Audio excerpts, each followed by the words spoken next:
This is the Go Maluku podcast.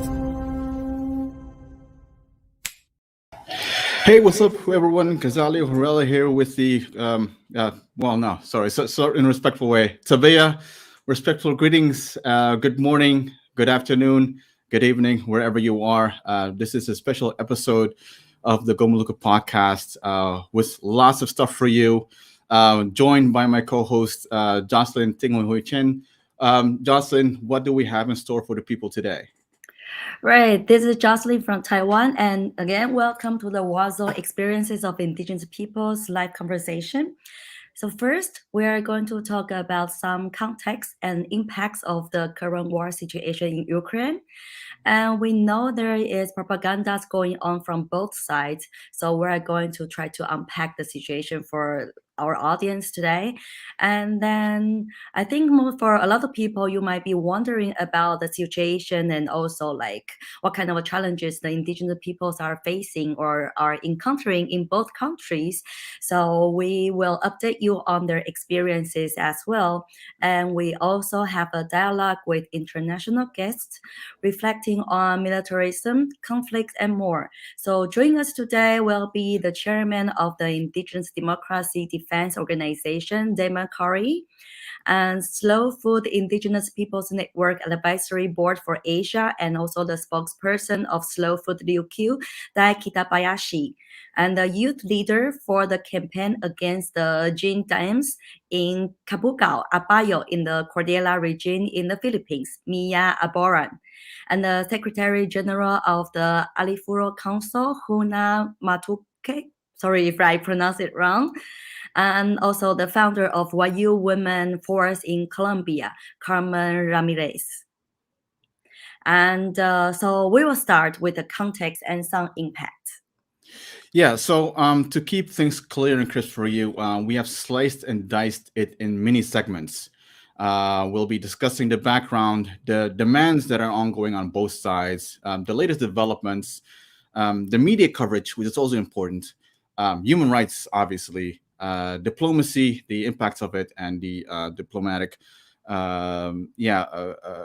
activities that are ongoing, the geopolitical impacts, and Russophobia, which is also something that we see happening right now. So let's dive right into it. Jocelyn, what do you have for us on the background of the war situation so far? Well, I will, of course, have to say that it's way too complicated to explain the causes and all the background realities regarding the invasion of Russia. But I would say it is very important that we turn the clock back to understand the big game behind this ongoing conflict. And as we can see on the screen now, that there are a lot of news coverages and analysis we can access via different channels. But we have to be cautious about the information we're getting, since there are a lot of again, propagandas, fake news, or all these informations. And also, like, when we see from the media, we can see they are kind of making Russia as like the badass, and of course it's bad with all the action it's taking, but still there are a lot of causes behind it. And also in history, we learned that a war is never just happened overnight. Not only between, and a war is not only between the countries under fire. There are a lot of actors in what make the war happen. And at this in this specific article I found, it pointed out that we need to understand that the crisis between Russia and Ukraine, like many other wars and conflicts, is a manufactured one. And one of the reasons is because of the energy partnership and the over-reliance between Russia and Europe, especially Germany. So Russia supplied about 1/3 of European natural gas consumption, while Germany was getting more than half of its natural gas from Russia. And plans of Germany and other countries to phase out nuclear and coal power would further increase this dependence on Russia for energy supply. So some of the countries we can see at first they were reluctant to really respond to the ambition Russia has already shown before the invasion. Also, we can imagine this kind of energy reliance and this close tie between Russia and European countries is getting on the nerve of the US. So, well, of course, I'm not going to go into details here, but I just want to take this aspect as one of the examples to point out that reality is complicated and involving many actors and causes. Also, of course, the invasion, as I said, the bad guy should be condemned and it's not acceptable. But but this kind of giant or superpower we have to think about is that who feed this hunger of the giant. And this is not only regarding Russia, but also other superpowers in the world. And I think people will have to answer who are other superpowers. Yeah, absolutely, Jocelyn. And I think you touched a very good point there. Is that there are many different aspects to a war situation, and there's not just a classical like villain and a victim in this. That it's more complex, as the global situation is there's so many linkages, and that was what we're going to try to unpack as well today. So that's why we also included the geopolitical segment into this conversation, and that's why we also brought in the experts or the indigenous peoples that have experienced war situations or military occupations or militarism to a very certain extent, so that you as people that are watching, that are listening, that have a much broader view of things, or are more better informed about the situation, and also know that this is not an incident. This is not an isolated incident. There is a background, and there is also some lessons that we can learn from the past, and also that there are also aspects to a war situation that are untold, and stories that are untold. So that's why we think that this just wanted to set you the stage for you all, that about the background. Obviously, in a war situation, what we've heard so far is that there are demands on all sides, and in this case, the Russian side and the Ukrainian side. Jocelyn, what did you find about that? Well, of course, there are demands from both sides, but I just want to focus on the Ukrainian side. And actually, I found two articles with very similar titles. Both are asking, what do Ukrainians want? And actually, the demands of the Ukrainian people, it doesn't really change since 2014. It's about sovereignty. It's about independence. It's about freedom. It's about their dignity. So in the 2014 article, it is pointed out that Ukrainians want an open door policy toward Russia, but not a Russian takeover. And people, of course, support, well, like a lot of people, they support open border with no visa, just like what's going on between the US and Canada, with this free traveling, but not as part of Russia. And this demand remains unchanged in surveys conducted in 2021 and 2022, as mentioned in the article I found in February 2022. So we can also see that according to a survey, although Ukrainians didn't want the war to take place, but they are prepared to resist Russian aggression and defend their independence. And this was showed in the 2022 article, which I found quite sad because people are prepared for war even they didn't want it. And this is just, for me, it's very difficult to imagine. This is 2022 and we are still talking about war, and we can have this kind of invasion just happen under the sight of the world. Yeah, and it's if you look at the geopolitical context, for a lot of people that are did this war situation, are following through the news, they get the idea that it actually started this year. However, like, you need to put it into a much broader context. Exactly. In terms of, for example, the 2014, like the invasion of Crimea and annexation of Crimea, and way long before that. I submit to you for people that are watching and listening, the Budapest Memorandum of 1994, where actually basically what the West did was promise to the Russian governments, like, well, we will not try to yeah, we will not try to push you more into that corner so that you feel more threatened. And which one of the elements of the Budapest Memorandum was that Ukraine would not become part of NATO or the European Union. Um, and I'm not saying that I'm not justifying it.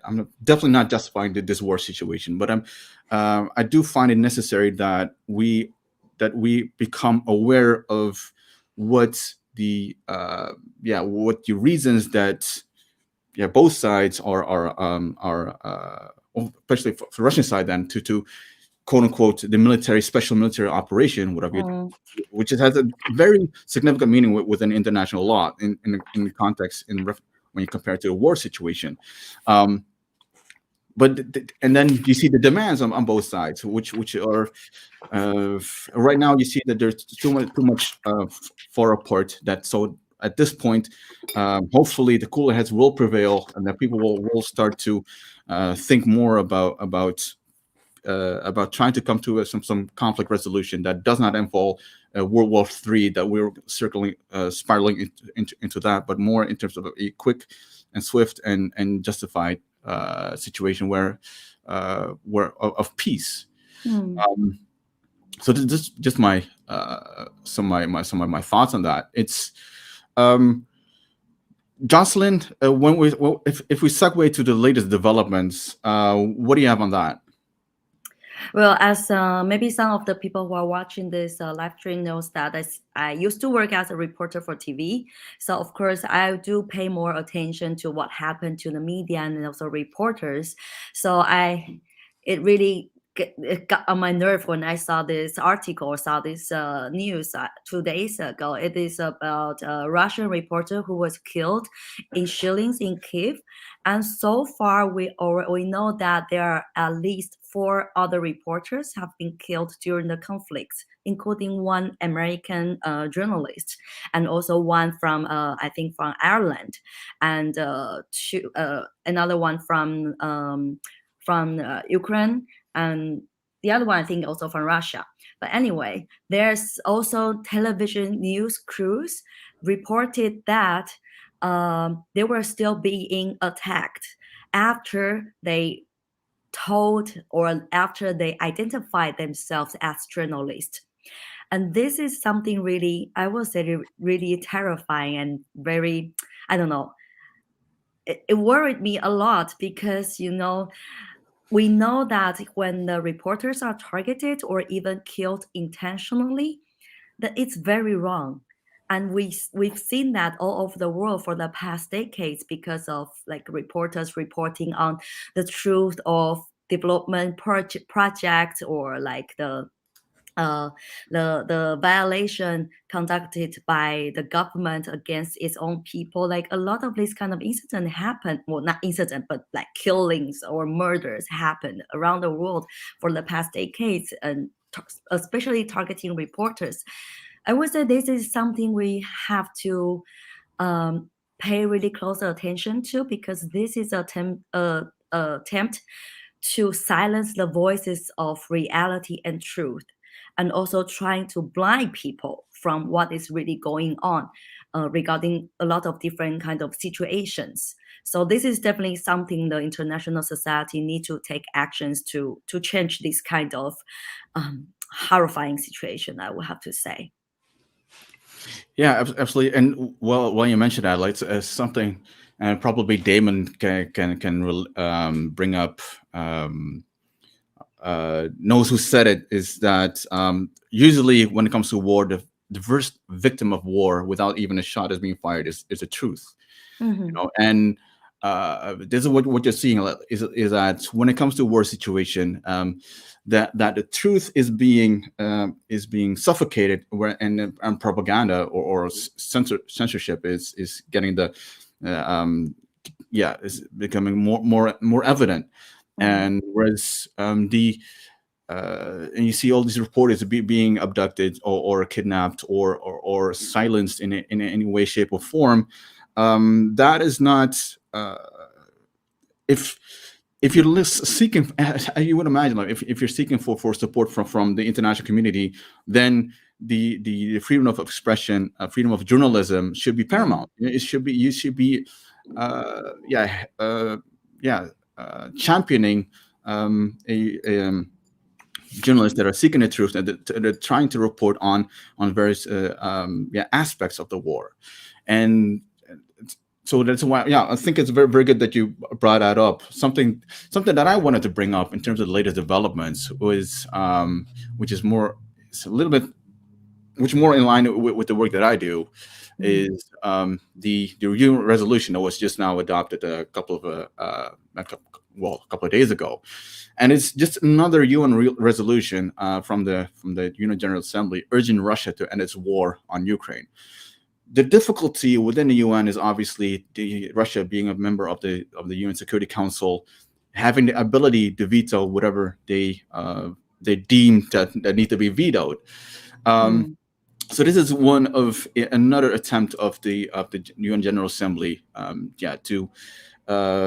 to condemn the situation and also to come to a peaceful resolution of this situation. So this resolution was 140 votes for the resolution on humanitarian consequences of the aggression against Ukraine, and amongst others, member states amongst other demands, actually demanded that Russia respects their obligation to allow rapid, safe, and unhindered humanitarian access to all people in need. You see that a lot of these cities are being isolated right now in most parts of Ukraine, and there's requesting for humanitarian corridors to be created, and for people to be able, refugees, for example, not having to fear from intimidation, which we'll get into later on, because that's also a very important aspect. So the UN General Assembly, and I can imagine that as the situation continues, more resolutions will be submitted to the General Assembly or at the Human Rights Council in Geneva, trying to. I think it's the UN, the international community's way of or attempt to address the situation, but also knowing the elephant in the room that Russia is part of the UN Security Council. Exactly. Yeah. And also, I think that's something we should think, or we can think about, is that this kind of international framework we have as United Nations, but still we do have these superpowers, as I mentioned earlier, that is like playing very influential role in this international framework. And in this kind of situation, it kind of hinder the purpose that we wanted to have this kind of international framework at the first place. And maybe it's time for us or for the world to think about what kind of international structures or orders we, at this moment of time, should, I don't know, revise or should rebuild or, reconstruct. It's just, I think it's also a very important moment for the world to really reflect on what have happened after the Second World War, after we have United Nations. And within this 70 years, after these 70 years, maybe there is something we should do more to I don't know, to pursue the really stable, the possibility of stability of the world.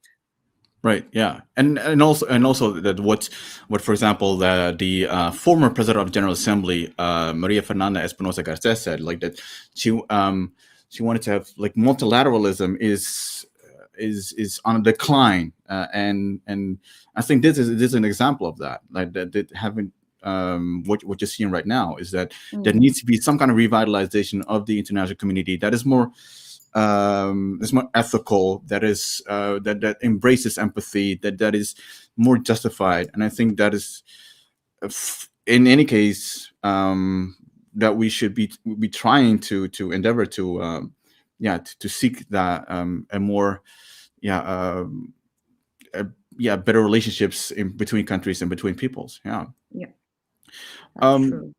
Yeah. What was the next segment, Jocelyn? Well, I want to show people two pictures Right. about, like, as we said earlier, that we got a lot of information from different media channels and a lot of, like, I don't know, like, news we don't know, or sometimes it's hard to tell if this is true. And I think for a lot of people, you've seen these pictures that was in the Russian TV news program, and one of the editors, she just ran into the newsroom and held up this sign. It's only like not even 5 minutes, but then of course she was taken away and then she was charged.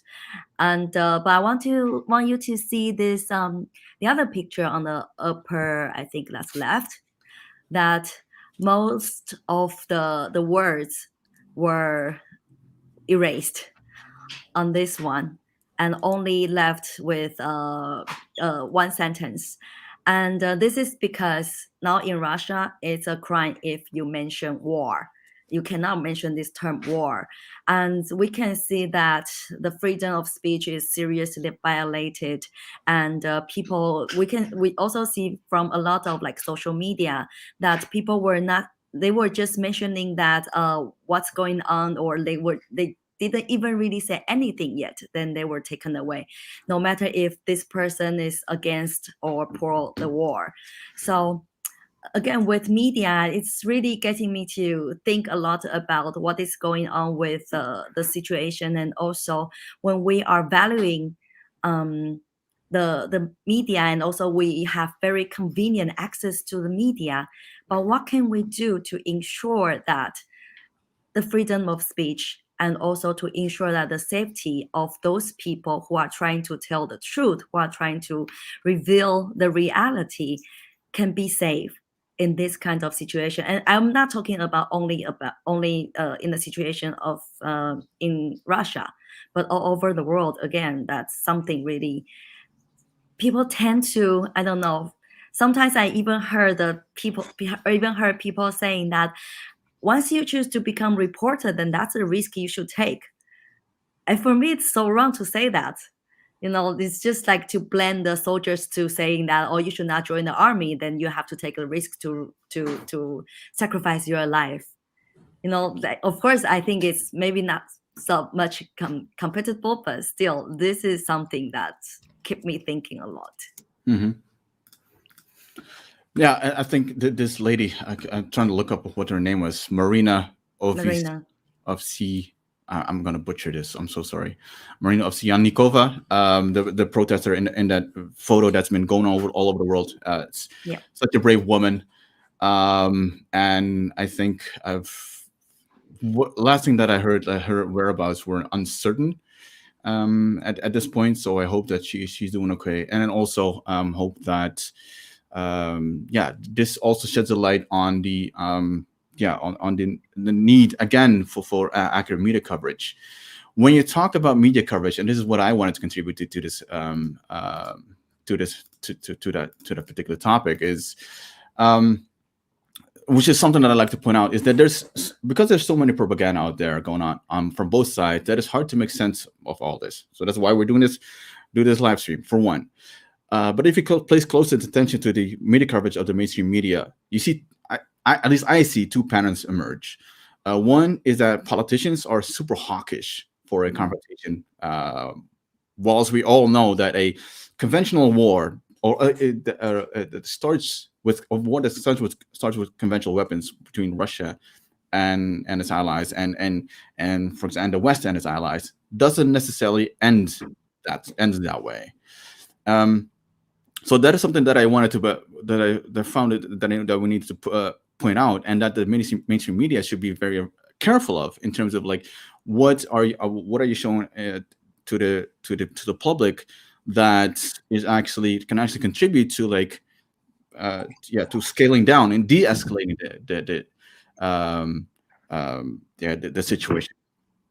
And at that particular job, I think that a lot of media is doing a very job at educating people about the war. Here's the clip that I found from Twitter that happened earlier this month. So let's take a look at this. It's you can't really you got to pay close attention. It's a march, and people are actually chanting "Close the sky." Close the sky! Close the sky! Close the sky! Close the sky! Close the sky! Close the sky! Close the sky! Close the sky! Close the sky! Close the sky! Close the sky! So this particular what I mean with close the sky means like the no-fly zone that everybody's been talking about. So that we need to instate a no-fly zone, and you saw people chanting "Close the sky" and banners to close the sky or the no-fly zone. But this is a very dangerous thing that you're trying to get the governments to do, as in to create this no-fly zone, because this could potentially spiral into a direct conflict between Russia and the United States. So if one airplane by accident, quote unquote, shoots down another airplane, that's it. We're at full-scale war. And like I said before, when two nuclear powers face off each other at 10 paces, they're not going to use like just normal pistols to face off each other. Like the idea of this whole of what we're doing as a global community should be super clear. It's to end the war and not start a much bigger one. So that's what I'm trying to say with that when it comes to media coverage, that the media coverage should also be super aware of the implications of, because we're already like before Ukraine, we're at 1% chance of nuclear war. You don't want to increase that percentage. Like you want to keep it as low as possible. So that's, in terms of media coverage, that's what I wanted to bring forward. Yep. And I think also for some media coverage, it's also creating this hatred against people who are unwillingly, but they somehow just, got involved in the war. And yeah, we will talk about that later with this topic too. It's just, as you said, this media literacy is very important. And I think in a way we fail to do that, to educate the people and also to educate the media people sometimes themselves. So, yeah. Anyway, I think we can, again, also now we can talk about the situation of human rights. And I have to say that I've been thinking about what to share regarding human rights. But then I really realized it's actually, we don't really need to talk much about what violations we can see against human rights in the war, because it's all over the media, it's all over like the social media as well. But I think the question we want to ask is, what can we do with it? And this is the latest tweet from Human Rights Council. Wait, what was the? But anyway, it was showing the numbers that we have after 1 month of the war, and it's about, I think, 10 million people escaping from or displaced, not escaping, displaced, and over 1,000 civilians were killed. And of course, there are a lot of there are hospitals and schools destroyed or bombed. And I have to say that my question, or what I want to post here, is that, as it said, it must be stopped. The war must be stopped. But how? And I think that's also related to what Gonzalo just shared. I mean, with the media coverage, isn't really making the situation better, or it's somehow probably worsen the situation. And for this question, I really don't have an answer now. Yeah, it's. I think that's why we included the human rights a segment in there as well, mostly because it's closely related to indigenous rights, and also how do you in a war situation also, like how do you maintain the rule of law? How do you maintain that, not just the rules of military engagement or military operations, but like just basic human rights, how they can be respected. Yeah, and also I think just basic respect to lives. Because this Absolutely. bombing and targeting hospitals and schools, it's crime. It's definitely crime. Yeah, it's like the question always that I believe that has people, it's always on people's minds, is like, what are you trying to achieve? What is the message that you're trying to send? Like, if you're going to bomb a hospital, like it is, you will not get any goodwill from other people. They will only see you as the aggressor, or more. They will be more entrenched, more certain, more convinced that you are the aggressor. So that's there's no, yeah, I don't see no reason actually why, apart from, we'll see no reason actually why that should be part of the whole war tactics, or military conflict tactics. Something that I wanted to bring up was, well, actually two slides. So I'm gonna cheat a little bit, Jocelyn. I apologize for that.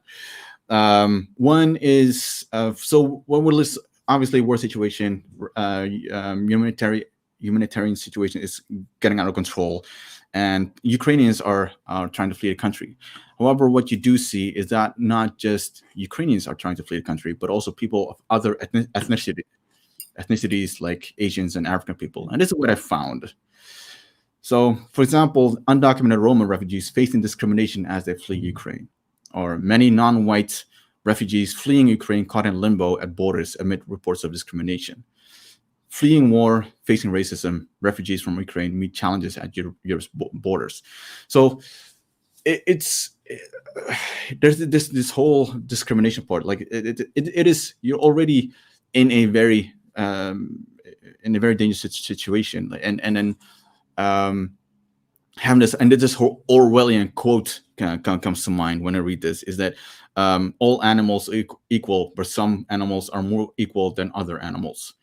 And this is what's happening when you talk about humanitarian, like basic human rights. It is about everyone that wants to flee a war should be able to flee the war without ethnicity, race, creed, color, or whatever. If you're blue, purple, or a Smurf, you should be able to flee the war if you want to. But it is mind-boggling to me in this day and age, 2022, that people are still being discriminated against. You see horrible images of people being kicked out of buses, and people of color, black people, and the non-Ukrainians being kicked out of buses so that they cannot flee the country. And that's just something that is super concerning to me. What a lot of people ask as well, and what we got in the comments in previous posts, was that the people are aware and concerned why Europe is suddenly opening its gates for Ukrainian refugees, but was super skeptical about it when refugees from Syria, Afghanistan, and other war zones tried to find a safe haven in Europe. And here's what the author of the book called Discrimination and Delegation, Explaining State Responses to Refugees, said about it. It's Miss Lamis Abdelati. Here's what she had to say about it. Part of the answer has to do with identity. Ukrainians are seen as white, Christian, and Syrians, Afghans, and others are not perceived this way. People sympathize with refugees who they think share their race, religion, etc. But identity is not the whole story. There's a foreign policy dimension to this too. It matters that Ukrainians are fleeing a Russian invasion. Welcoming them is another way for European countries to condemn Putin and to powerfully signal which side of the conflict they are on. And then she continues that we're even seeing differences in how the word crisis is used. So in terms of terminology, when people talk about the Ukrainian refugee crisis, it's being framed as, correctly, obviously, as a crisis for Ukrainians. Compare this with 2015, when Syrians were trying to flee the war situation. The focus was on arrival spurring a crisis for European countries. So that's what I want to talk about human rights, that I really want to highlight in this human rights segment, that it's not universal, the enjoyment of human rights, but there's also a a very discriminative explanation can be found behind it, as now has been shared by Ms. Lamis Abdelati. I think it's also very political. We can see all these political agendas behind it with the attitude of different countries and towards the refugees fleeing from their countries, from different countries. It's just, I don't know, it becomes so transparent in a way for people to see. But the sad thing is we can see this political agenda behind it. But a lot of times it seems like the reality that this nowadays world is having with powers and I don't know, it's just I have difficulty to put my words together, but yeah, it's something really worrying and really worth worrying, and also people should bear that in mind instead of just looking at the shallow information we get from media, but really look into the real questions or causes behind it. Yeah. It's so heavy to talk about all these things, Michael. You're doing good though.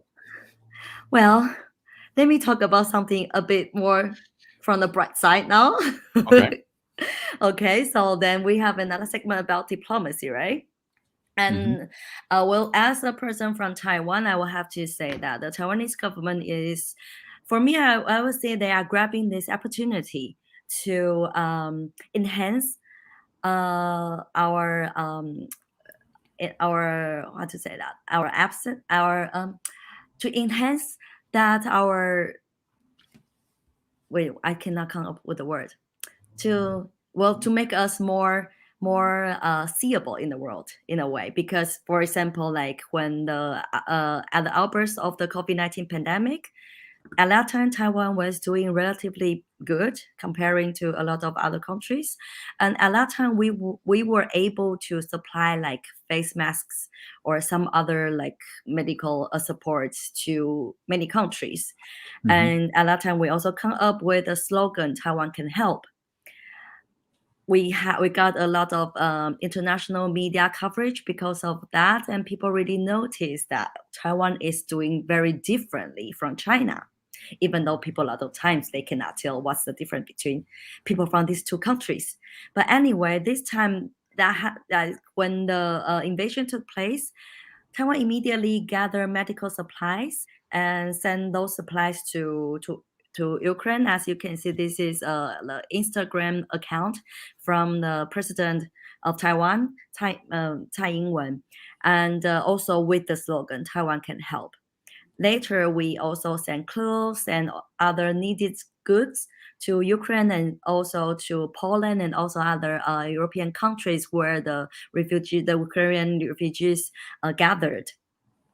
So I would say that from this part, or if we see from this aspect, it is like a breakthrough for Taiwan to be seen in the international society, and so to show the difference we have for the differences, the government, how the government is encountering the different situations in this recent years regarding the pandemic and also regarding the invasion of Russia, how we respond to all these crises of the world. So I would see maybe in a way it's an opportunity for country like Taiwan to be recognized in a way. So yeah, if we look at it from the bright side. Yeah, so it shows two things, right? This image. One is, like you said, like it's Taiwan is attempting to differentiate itself from as being super different from China as an independent nation, right? And it's what you see that Taiwan is doing the exact opposite thing from what the other country is doing, and I think this is something that a lot of indigenous nations could be doing as well. Is to like, well, we are not the similar than the political nations that we're part of at this point. So we are going to X, Y, and Z. And I think this is a very good example of becoming part of the international society, being part of the international community, as in contributing to other peoples that are in need. If your neighbor's house is on fire, like, you don't haggle over the price of a water hose. You just like, all right, if I can help, I'll help, if it's big or small. And I think this is a super good example that you brought up in terms of like what you can do. But I will have to say that Taiwan is not perfect either, because, even though we send out all these supplies or, this medical support, but still we still haven't adopted a refugee act that can really provide protection, or at least temporary protection to the people in need. And also now we have this, I think they adopted this urgent measurement that we can have for the Ukrainians who are in Taiwan. They can extend their visa for 30 days, but only 30 days. Right. After that, still, we don't know what will happen to them. So yeah, we try to do something good, but still there's something we should do. We could have done more, and we haven't been able to accomplish that. Well, at least you're doing something right. It is like you're trying. I think it's, and when you're trying, like, there's nothing that you can be blamed for it. At least you tried. You tried to do something that's good. So yeah, nobody's perfect. No country is perfect. You can try to aspire to be it, but like nobody is at this point. Something about diplomacy that I would like to bring up, it was, as well as I'm going to show this video in a bit of the Human Rights Council meeting that was held a couple of weeks ago, and where diplomats and negotiators were actually walking out of when the Russian foreign minister, I believe, addressed the Human Rights Council. So let's take a quick look at that video.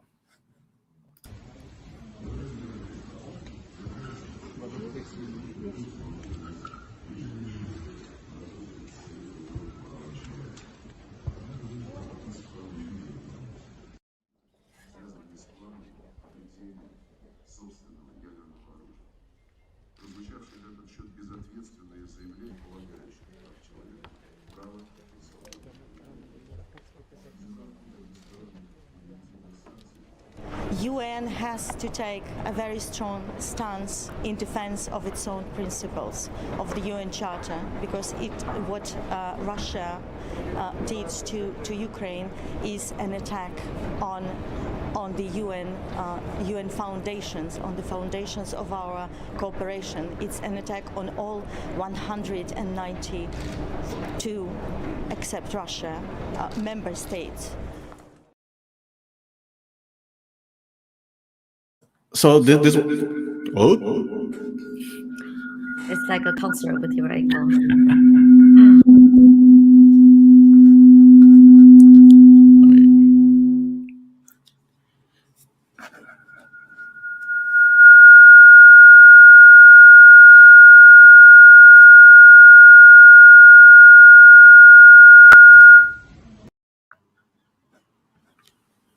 Sorry about that. Okay, now it's good. Well, this hopefully, okay. And I'll apologize. What I wanted to say with wanted to show with this, like, this video, this walkout has been dubbed by many news outlets as a great form of protest, and I understand that this is that they have to signal your disagreement in some way. But I can also understand that some people see this as, well, these are diplomats, and it should be considered of the fact that people from all over the world are watching, and expect them to do their best to bring the world to peace, and not act like 5-year-olds, and that they should ask themselves why people no longer trusting multilateralism, and then because of these things that they that happen, that they do, and. Something else that is, and I hope my computer doesn't do crazy things as well after this, is another video clip that I'd like to show you about the President Biden. After everything we've seen, are you ready to call Putin a war criminal? No. Why not?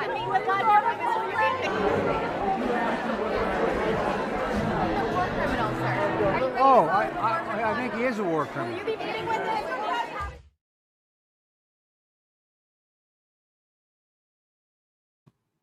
So the former clip was obviously from The Guardian, and this one is CNBC. And you see that President Biden is walking out of a meeting, and somebody asked him like impromptu, like, "Well, is President Putin a war criminal?" And at first he said no, and then he came back and he walked away, and then he came back like, "Well, what did you ask me again?" "Well, is President Putin a war criminal?" Yeah, he's a war criminal. And like as a political leader, yeah, you should be very careful of saying things and not say things on a whim, especially when it says war criminals. Like, it has serious qualifications and implications based on international law. And so the two concerns I have with this remark is, one is that is the one that I just shared with you. You know, it's like the UN accusing other regimes of committing war crimes is an audacious form of hypocrisy. Like, this U.S. have done the same. And the second is that when you talk about negotiations, when you talk about trying to persuade to a peaceful settlement, how are you going to persuade Putin to the negotiations table and create discussions for peace? Digging in and labeling Putin as a war criminal only adds fuel to the situation. Is that what I would say? It's almost like the U.S. is hardening itself, hardening the situation and positioning itself in such a way that the only acceptable outcome for the situation is the fall of Putin. And you know, and here I am thinking that peace as soon as possible should be the goal. It should be the ultimate goal. But like, tumbling a sitting president is for and one big regime change can take generations in Russia. So let's focus now on peaceful settlement. Let's focus now on like Russia leaving Ukraine, not spiraling into a World War III, and let's do that right now. And so that's what I wanted to show in terms of diplomacy. I think that's also, again, there must be political agenda behind that, because as I mentioned earlier, that this reliance of energy supply between European countries and Russia, that must get on the nerve of the US. So maybe the US also trying to break this kind of close tie with this war, or with any kind of agenda they are trying to pursue with, and also with this pipeline that is built from all the way from Russia to Germany as well. So I think there's a lot of agenda behind that, and there's never that easy, as we can see from all this information we get from media. But anyway, again, as we said earlier, that a war doesn't really happen overnight, and also that always involve different actors, and that will also make impact not only on the countries under fire, but also like different countries, even like countries we think is far away from the countries in conflict. For example, like in Taiwan, again, I have to brought the attention again to Taiwan, because I think for some of you might read that as well. When the invasion happened, people were talking about, or like especially on Twitter, I think there's a really high percentage of people that are tweeting or they're using the term that if it's going, something similar will happen between China and Taiwan, if China will also take this chance to invade Taiwan with armed force.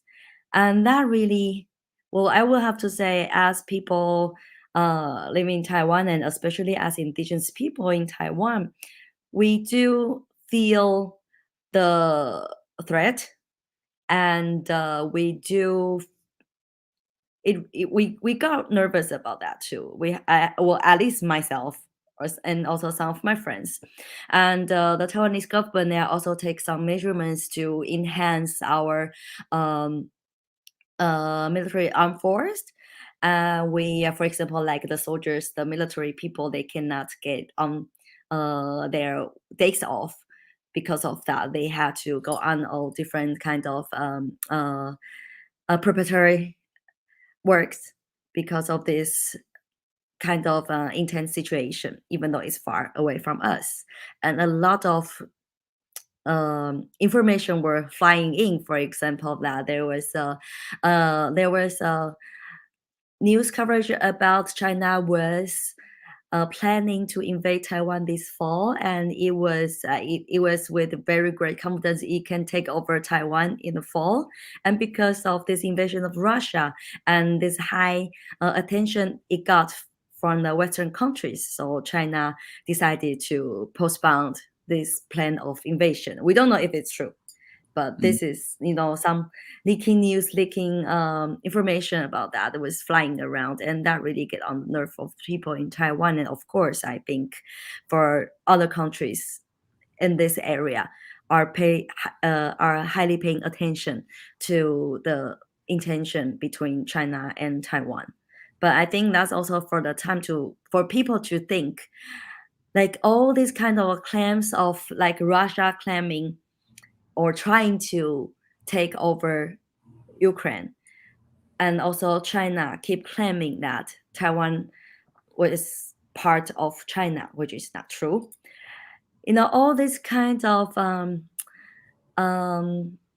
claiming or this kind of ambition they are showing is, again, we have to think who are feeding this hunger of those superpowers to think they have the authority over other independent and sovereign countries, sovereign states.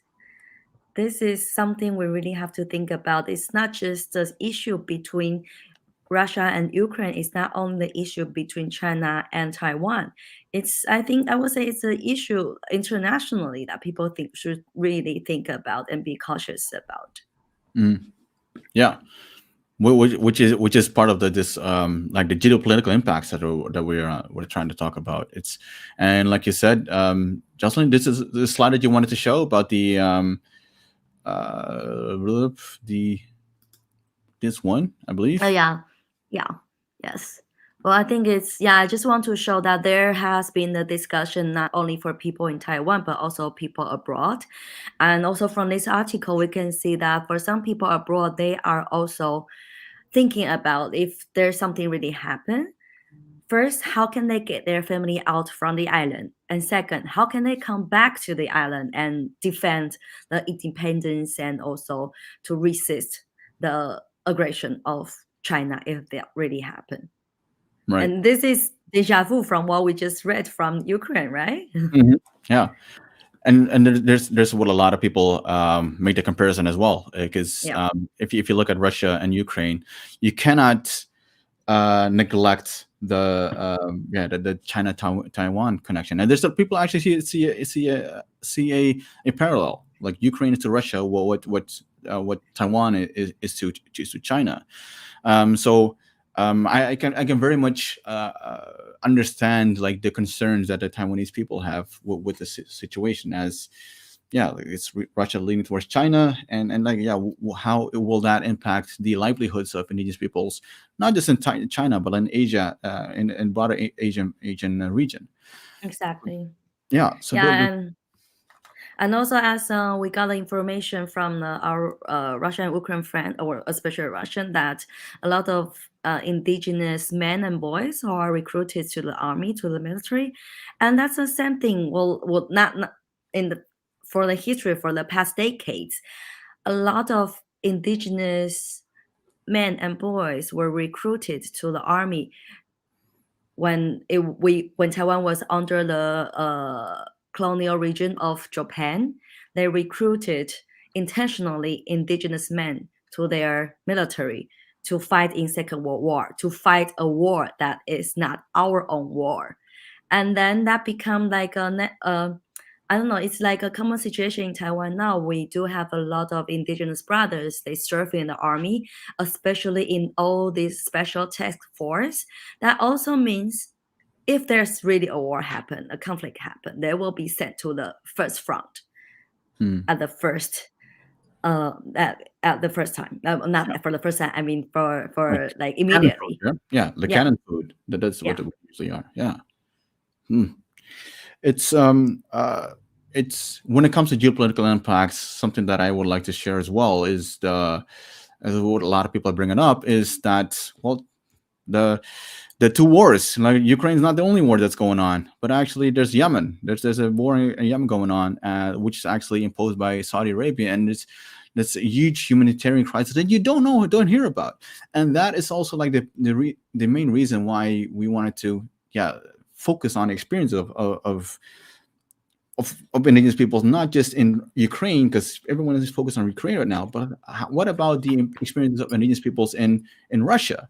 And if you look at broader context, what are the experience of indigenous peoples that are from Okinawa, Philippines, Maluku, everywhere, all around the world, that are living under an occupation or militarism, or having to deal with conflict? Like, there's so many things that are ongoing that is not being shared as much as they need to be shared. And this focus now on Ukraine, and for obvious reasons, which we'll not go into right now, but it's the war on Yemen right now is not being as projected as much within the media as it should be.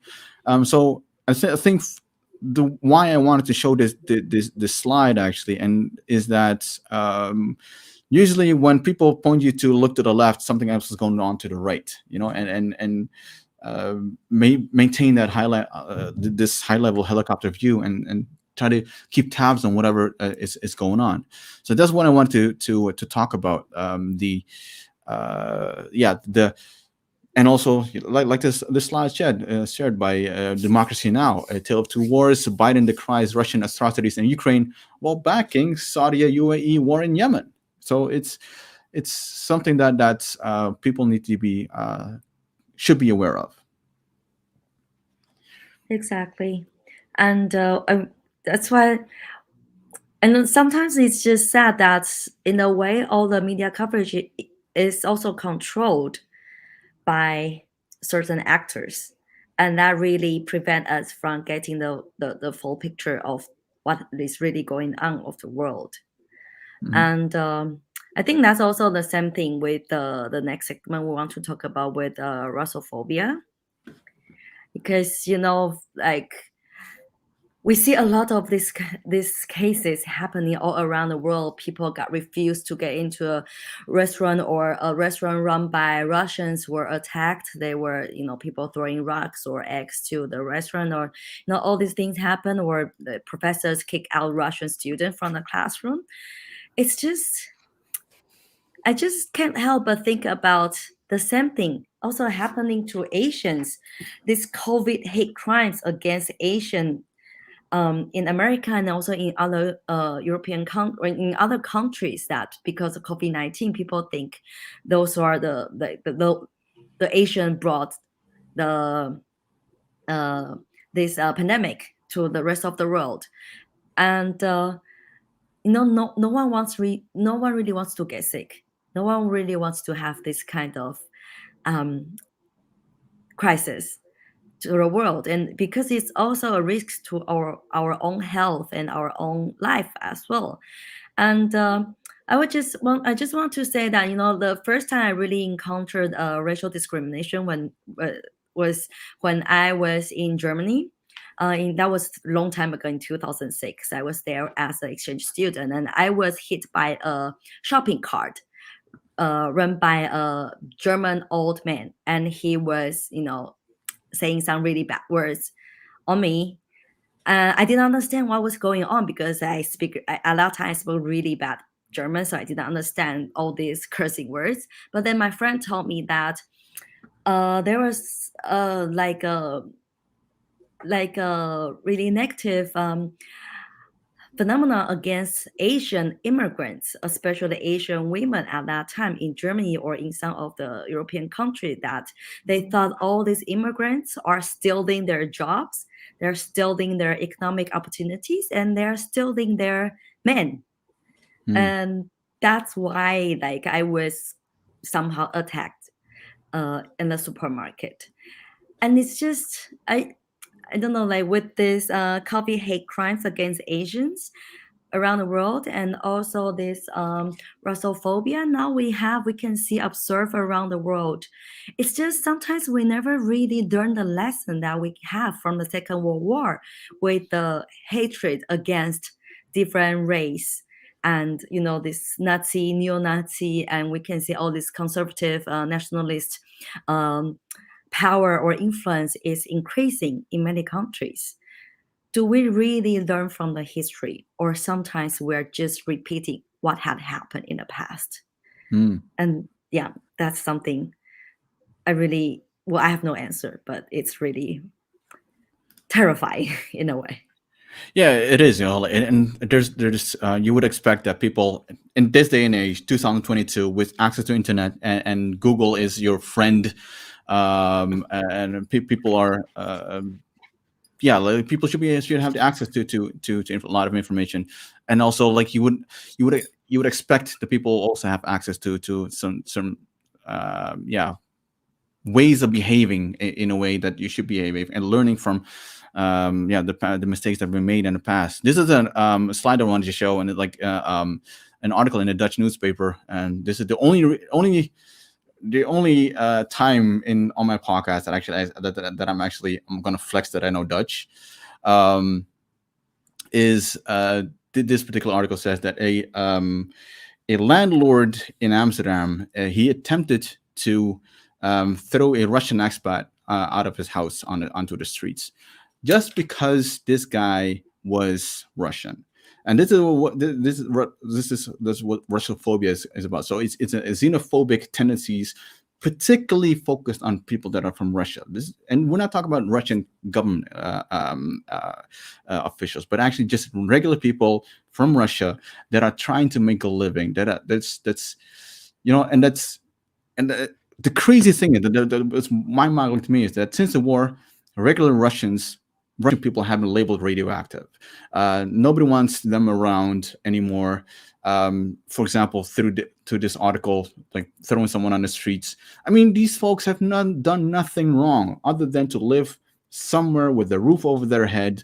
The expat is working in Amsterdam, so he's pursuing a life, and is seeking fulfillment. So it's people that are doing this, like, shame on you, I would say, because like these people have it hard enough.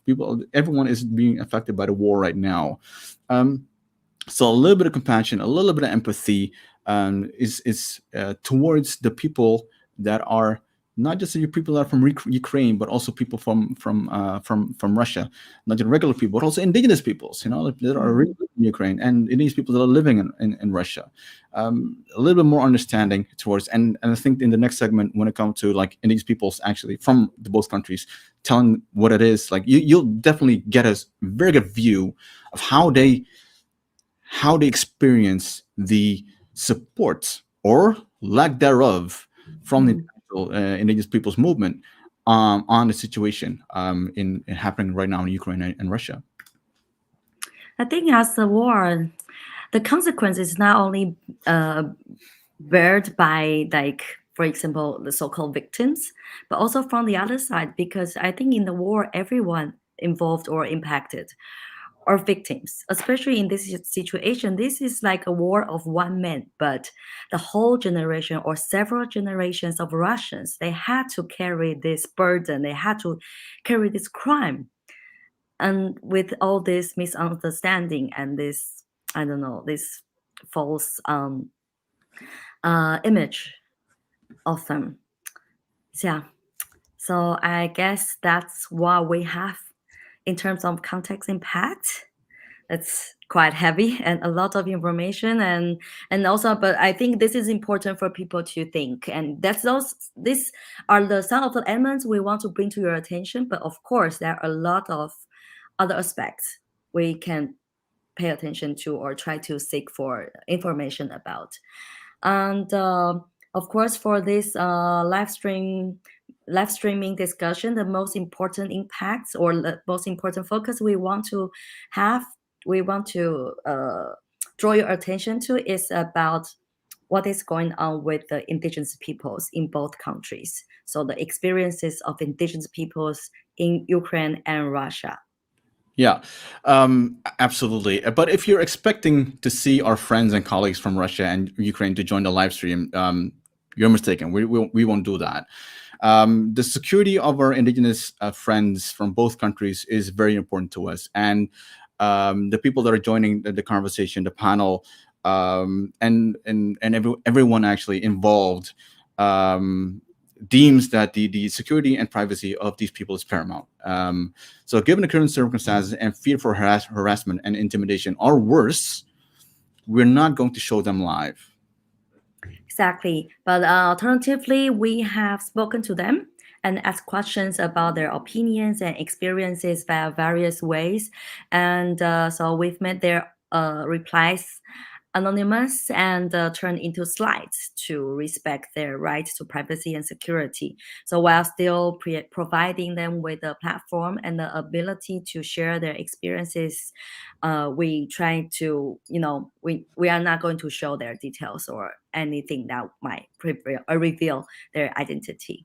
Absolutely not. And we will do our best to give voice to the message that they want to convey. And we asked them some 6 or 7 questions, and we'll go through them so that you have an idea what their views are on this one. So the first question that we asked them is, "What can you tell us about the situation on the ground?" So we got this one reply: "War is terrible. War cannot be justified. We do not know the fullness of what is happening, but we know for sure that many people are dying." Another response that we got was, "It is difficult to say because around me I have no one from Indigenous peoples in my district. As for me and my family, we're trying to live ordinary, keep working, make a reservation of food, clothes, medications because of higher prices, and it's grown every week or two." Okay, this is a long one, but I think it's very important and very It's an important strong. one, yeah. So, in Russia, division and misunderstanding in the society have grown significantly. There is a lot of hate speech and bullying on the social media. Family members argue. The society is pretty desperate, no, Depressed. depressed and disoriented. Many people have relatives in Ukraine and feel a lot of sympathy for the Ukrainian people, but they do not express this sympathy in public as they are afraid of being persecuted. The legislation has changed and does not allow for supplying any aid to Ukraine or expressing views against the war, or even using the term war instead of special military operation. The independent media is shut down, and many social media, including Instagram and Facebook, are banned. Propaganda is coming from both sides, and there is a lack of reliable information about the happenings. The economic situation, because of Western sanctions and voluntary withdrawal of Western companies from the Russian market, is worsening. Many people lose their jobs and incomes. Inflation is high, and some goods and groceries are no longer available. Yeah, so you see that the sanctions what are happening right now, they're hitting the Russian people the hardest. They're not hitting the government the hardest, but the people are hitting the hardest. So the next question that we asked was like, how are you doing right now? I'm not okay. Difficult to describe. Very pessimistic. Another one said, now the circumstances are such that in Russia, the indigenous peoples are afraid to express their point of view because it's very dangerous. There are only few who are not silent and go out to protest. The other response is, I'm okay, but concerned. Lawyers are not allowed during searches and arrests. Journalists are not allowed to film. Journalists who try to do so are prosecuted in turn. Lawyers are abstracted. They are not told where the detainees are, denied visit. Another question, the following question that we asked is, what would be the biggest reason for you to stay or go? Obviously, here you saw people that are fleeing country, but you can also imagine some people are staying in country. And these are the 3 responses that we brought up for you. Okay. The biggest reason to stay is the land, the native land where I was born and raised. The biggest reason to leave is freedom, freedom of thought, freedom of speech, freedom of movement. I decided to stay. I have kids. I have parents, and they all would be probably think I left them in a difficult moment. I decided that I should be with them, explain to my kids what is going on, and support them in many ways. I also think that while staying, I can help indigenous communities in Russia in this difficult situation. The other response is that after the beginning the war that has been impossible even physically. Crimean is a peninsula. Seaways are blocked totally. To pass the Ukraine by dry land is impossible.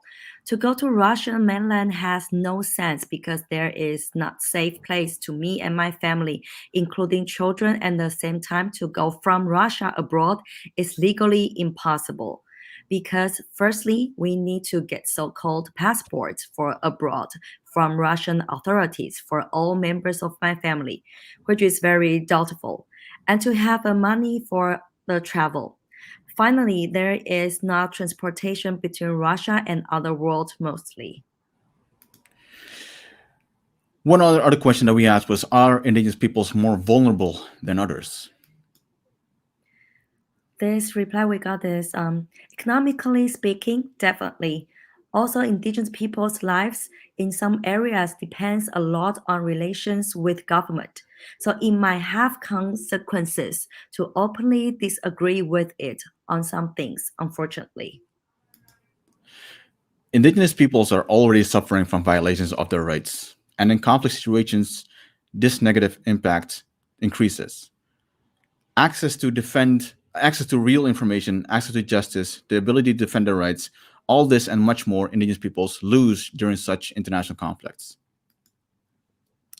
Economically, indigenous peoples will suffer greatly and are already beginning to suffer, but their self-government will also suffer. Development will stop. For example, my people developed very strongly only thanks to international cooperation, including political support.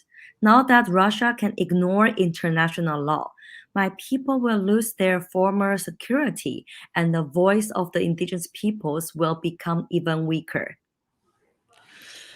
The other question that we asked was, are indigenous peoples deliberately being attacked? Indigenous peoples are more likely to be attacked, criminalized, killed than others. All sorts of provocations are on the rise. Indigenous women and children are more vulnerable to such conditions. Indigenous military are among the first to be sent to military operations. Right, cannon food, right? The war can move to the territory of Crimea if Ukraine will take the advantage. The war activities may directly touch Crimean Tatars civilians, or again may be used for repressions, deportations, or programs. There are 300 compact settlements purely Crimean Tatars. In that case, Russian troops will very probably try to use Crimean Tatar settlements as a base for the activity, using them as shield. If they do not support the government action, they might and will be prosecuted. There will be less and less opportunities for defense. As Russia quit the European Council of Human Rights, people cannot appeal there after exhausting the domestic mechanisms. So we were asked all these questions. So we asked them, what can we do for you? So what can indigenous peoples around the world do to help you? This is what they said. Continue to keep in touch with the indigenous peoples of Ukraine and Russia. It is very important to convey real information about what is happening, gathering information on how to help indigenous human rights defenders. Indigenous thoughts are very strong. Pray for indigenous brothers and sisters. Perform spiritual ceremonies and rituals. Pray for world peace. Another response that we got was, I do not see a huge international support from indigenous peoples all over the countries. They know that many indigenous peoples from Russia support a Nazi regime, support war, but the international group says nothing. They agree to work with those who are under the flags of war. Do they still think that all indigenous peoples in Russia are against war? I do not think so. There are no common and direct words, or I haven't seen them. Maybe for someone it is not their problem, and they are trying to take a moment to understand. But I thought that there are more solidarity in the Indigenous Peoples movement. Another response. Indigenous peoples can provide moral support to their brothers and sisters in Russia. And then the another question was: is there anything else that the indigenous movement needs to know? Well, I think this one is also very important message. Just that not everything that is spread on the social media is right. Propaganda is everywhere. We need to try to make our judgment with the calm head, basing on reliable information coming from people we trust. The news that all Russian indigenous peoples and their organizations support the war are not true. Some organizations were asked to support, and their leadership did, but it does not mean every ordinary community member supports the war. Another response was: remember about indigenous peoples from both countries. Government not always equals people. Now we can see how some organizations of indigenous peoples in Russia support the aggression of Russia. They may have different reasons for this: pressure, threats, or so they were processed by propaganda and they are cautiously mistaken. But the indigenous peoples of the world should know that there are many other indigenous organizations in Russia that are against the war, who believe that there is no way to justify military action. Obviously, we have received quite a number of responses, and we cannot show every one of them. We'll try to post them somewhere so that you have an idea of what's going on. But so you have a taste of this is what we just now shared. So you have a taste of what the thoughts are of our indigenous relations from Russia and Ukraine. Some collectives as well have responded as well to the situation. Which the documents are readily available. A statement of the International Committee of Indigenous Peoples of Russia issued a very important one, which I would highly recommend people to read and share and disseminate amongst your friends. And also, the International Indian Treaty Council also issued a statement in relation to the developing situation in Ukraine. So that is mostly about the experiences of indigenous peoples from Russia and Ukraine. Yep. And I think now we can invite our guests to join our discussion now. So we have, as I mentioned earlier, we have Damon, we have Mia, Huna, and Dai from different countries with different kind of experiences regarding conflicts, war, and militarization, and also like the impact, post-war impacts that is still really affecting ordinary people's daily lives. So sorry, that's my cue. Apologize. We were thinking about what are everyone feel free to share like your first thoughts, how it relates to your situation, or what pops into mind when you hear this, their experiences of indigenous peoples, but also the context and everything else. Damon, let's start with you. Any reflections of what we just now shared? Yeah, just a couple things off the top of my head. Propaganda. We all have to remember that all governments use propaganda. The only difference is whether the propaganda is convincing or unconvincing. For example, the propaganda trend right now is that Russia is evil, everything they do is evil, and they're a threat to everybody. So let's pile on them. They're devils. And the USA is the most angelic, benign, freedom-loving defender of liberty and justice for all that ever existed. But historical facts are not presented. That just shows that because in fact, in the almost 250 years the USA has existed, they have been engaged in more wars internally and externally than any other country on earth during that same period of time.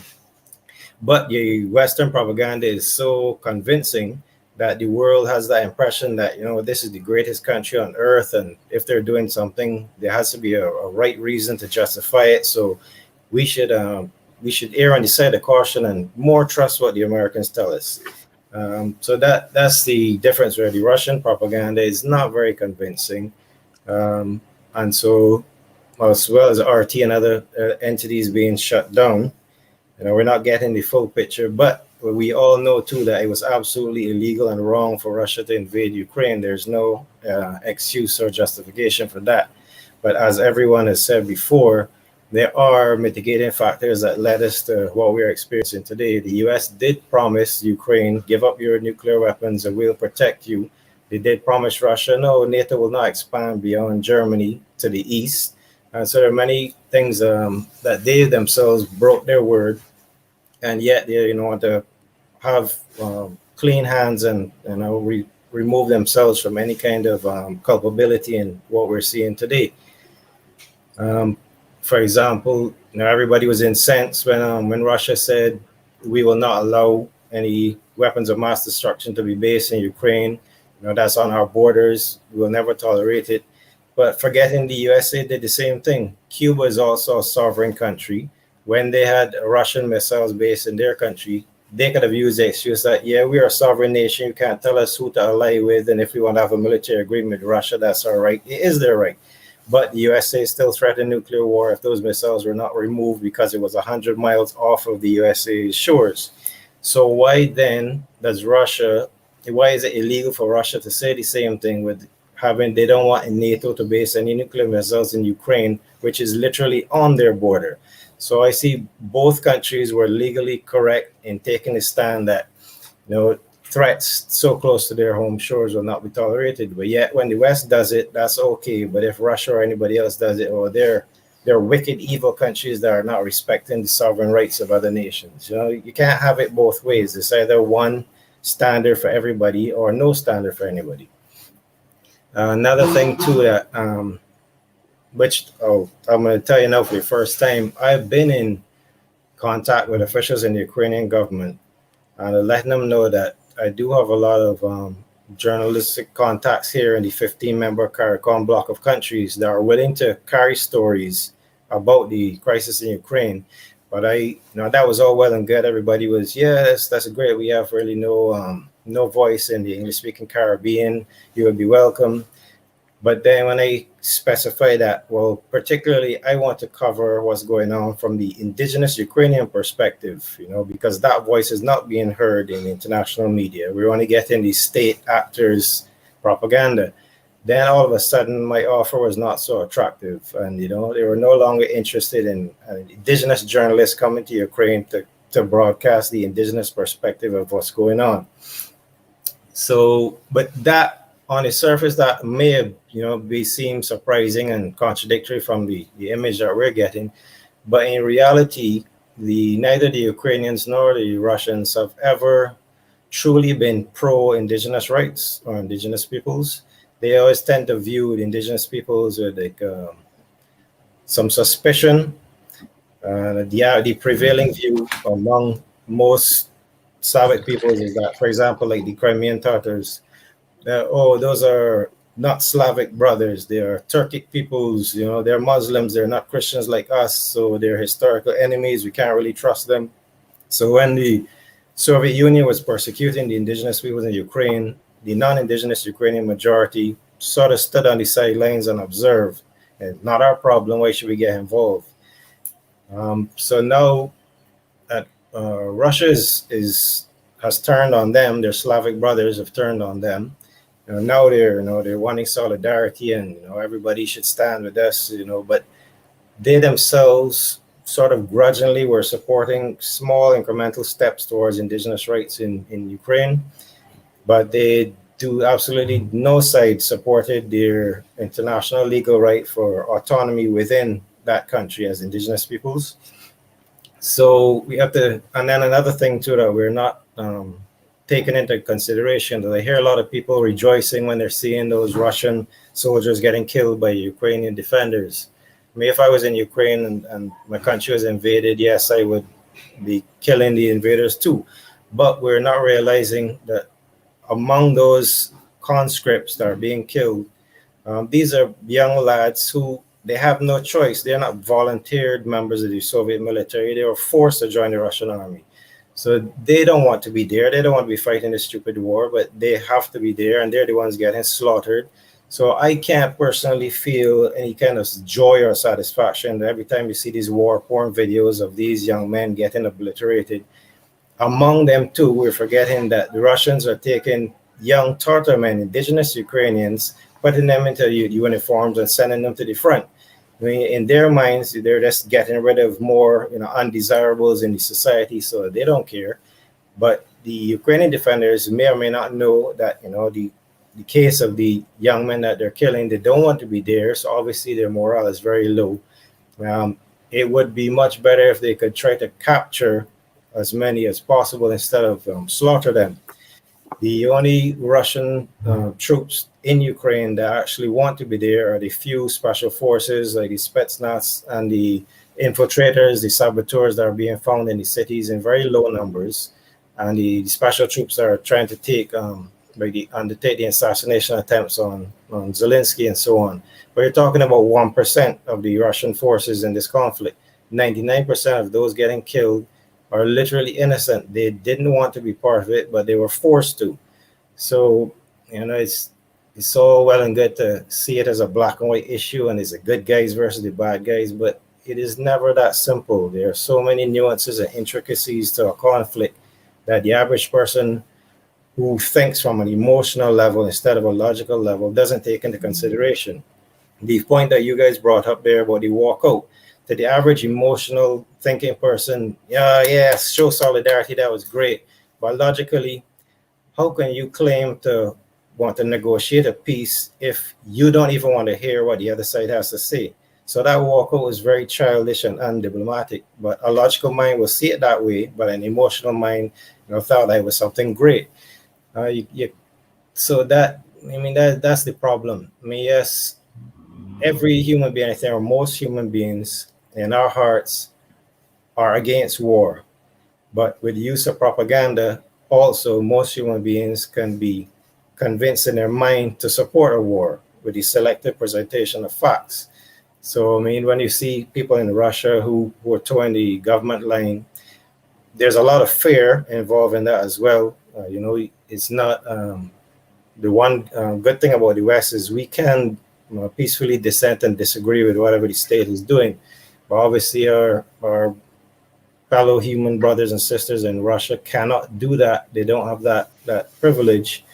So we cannot judge them all with a broad brush of condemnation as being warmongers or whatever. The facts that they are being presented with has led them to the conclusion that what their government is doing is right. We are seeing the other side of the story, so we should always take that into consideration as well.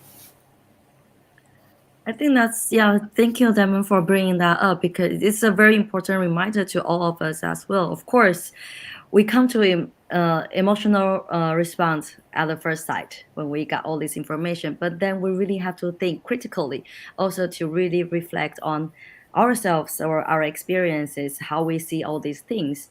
But I will say that what you describe about what's going on in Russia and Ukraine now, it's also a deja vu for that, because for more than almost 80 years ago, or more than 80 years ago, this is exactly what happened in Okinawa. That's the Okinawa we call it today. The people in Okinawa, they were sacrificing for a war that they didn't start, but they are also targeting as criminals in a way, because at that time or until now, they are under the Japanese, I will use the word colonization. So maybe Dai, can you share your experiences and also your opinions on this?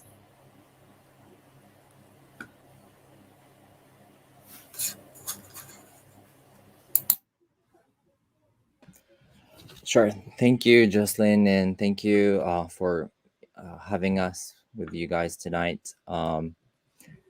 the messages, the answers from Russian and Ukraine IPs and indigenous peoples were very strong, and I actually like felt the same, exact the same with them, because they're talking about they don't want to leave from their land because they have this strong connection, but at the same time they need to leave their land if they want the freedom.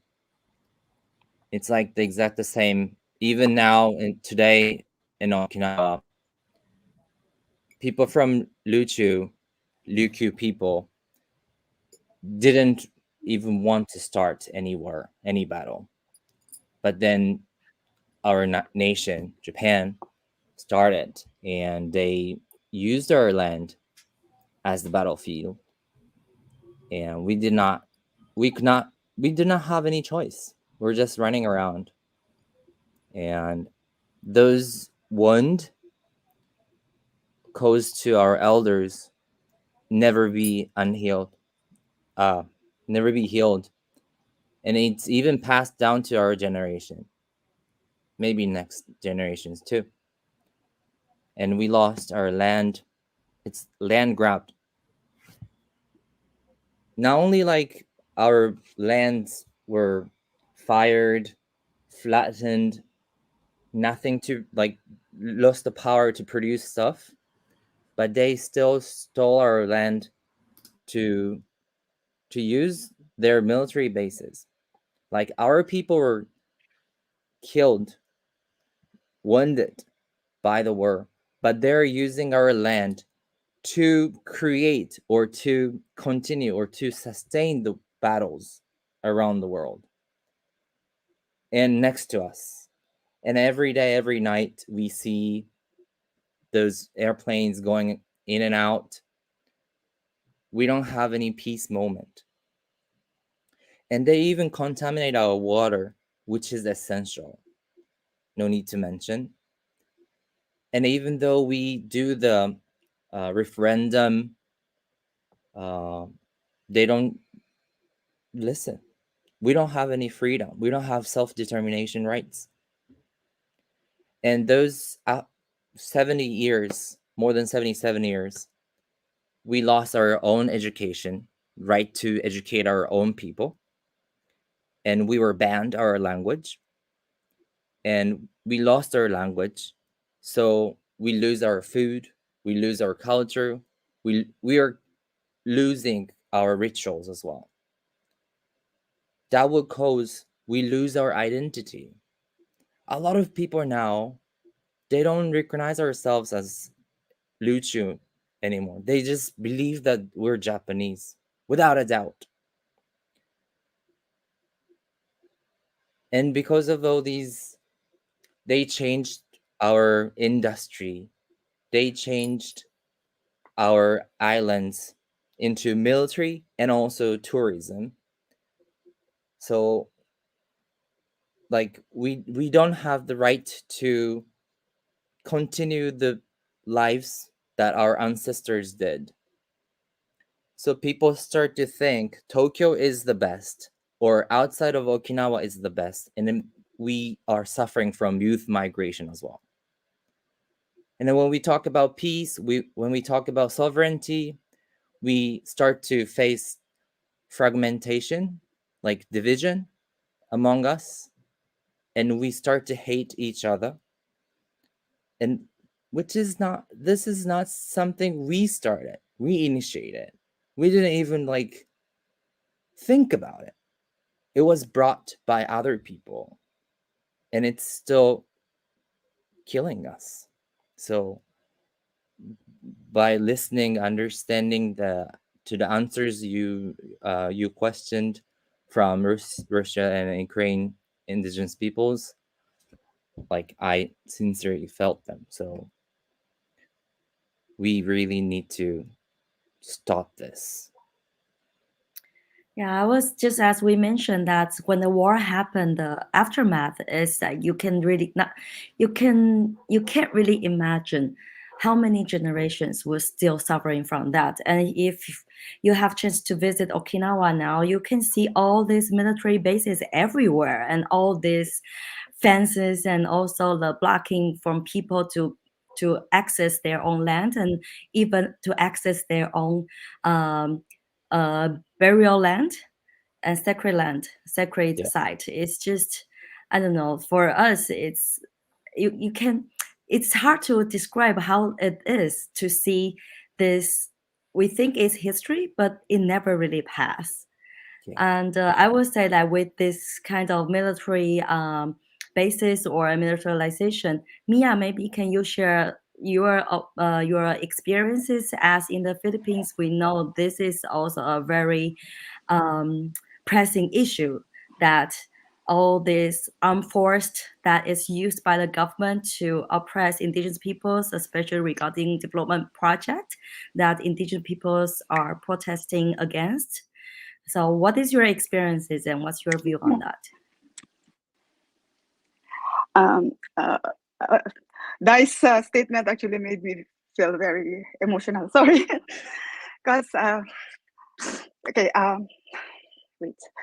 So basically we live in a very small town, and we've been independent for so long. Like as indigenous people in the Philippines, it's like we're mostly regarded or mostly ignored, we're mostly ignored and like treated as second-class citizens, if I can say that, because with the basic services are often withheld to the indigenous peoples.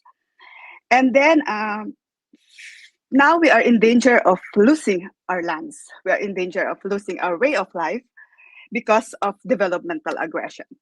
Okay, we live in the mountains of Cordillera, which is very rich in nature, and we have been dependent to nature since time immemorial. And now they are planning to build not one, but rather 9 mega dams in our place, in our very small town. Okay, two of the largest one will directly affect 18,000 people of our very small town. And our very small town contains the Isnag people. 90% of the Isnag indigenous community from Apayao, from the province of Apayao, are contained in Kabugao. 90% of them. So if we're going to lose these lands, lose the burial grounds of our people, lose our rivers, okay, what will happen to us? We will lose our identity. We will lose our very lives. We will lose the sacred burial grounds of our ancestors. So this has been a fight that has been going on for the longest time. A lot of for years, for decades, there have been lots of proposals for mega dams to be built in the Apayao River, and the community has always strongly opposed this. So we have always strongly opposed this, but lately, this latest project that was started with the Build project of the current administration, the National Commissions for Indigenous Peoples, which are supposed to safeguard the rights of the indigenous peoples, are now the ones pushing very hard for this project to push through, despite a strong opposition from the people. So right now, the community is bitterly divided. We are locked in a war between yes to dam and no to dam. So the majority of the opposing people are subjected to threats, to abuses. Community assemblies, which are supposed to be public, are often, shadowed by fear and tension, because full battle military officers or policemen in full battle gears are guarding the place, and the indigenous people are not allowed to enter the premises. Like, we're supposed to vote for this because we decided as a community in 2017 to make this as a collective agreement between, it should be a collective decision by the whole community, but instead they started handpicking elders to decide for us. And when the community tried to assert their rights, when we tried to talk with them, when we tried to make consent, when we tried to make letters, when we tried to protest, they handpicked their own elders, and then they just railroaded through the FPIC process. And the people who were strongly opposed to this building of the dams, because we are gonna lose everything that identifies us as Isnag, were often ignored, or rather, they can be some of our members were subjected to violence as well, and there are verbal abuses, and the worst of it is the red tagging. In the Philippines, when you are red tagged, when they accuse you of being a communist or a leftist, you are subjected to harassment. You can be subjected to arrests. You can even be killed. And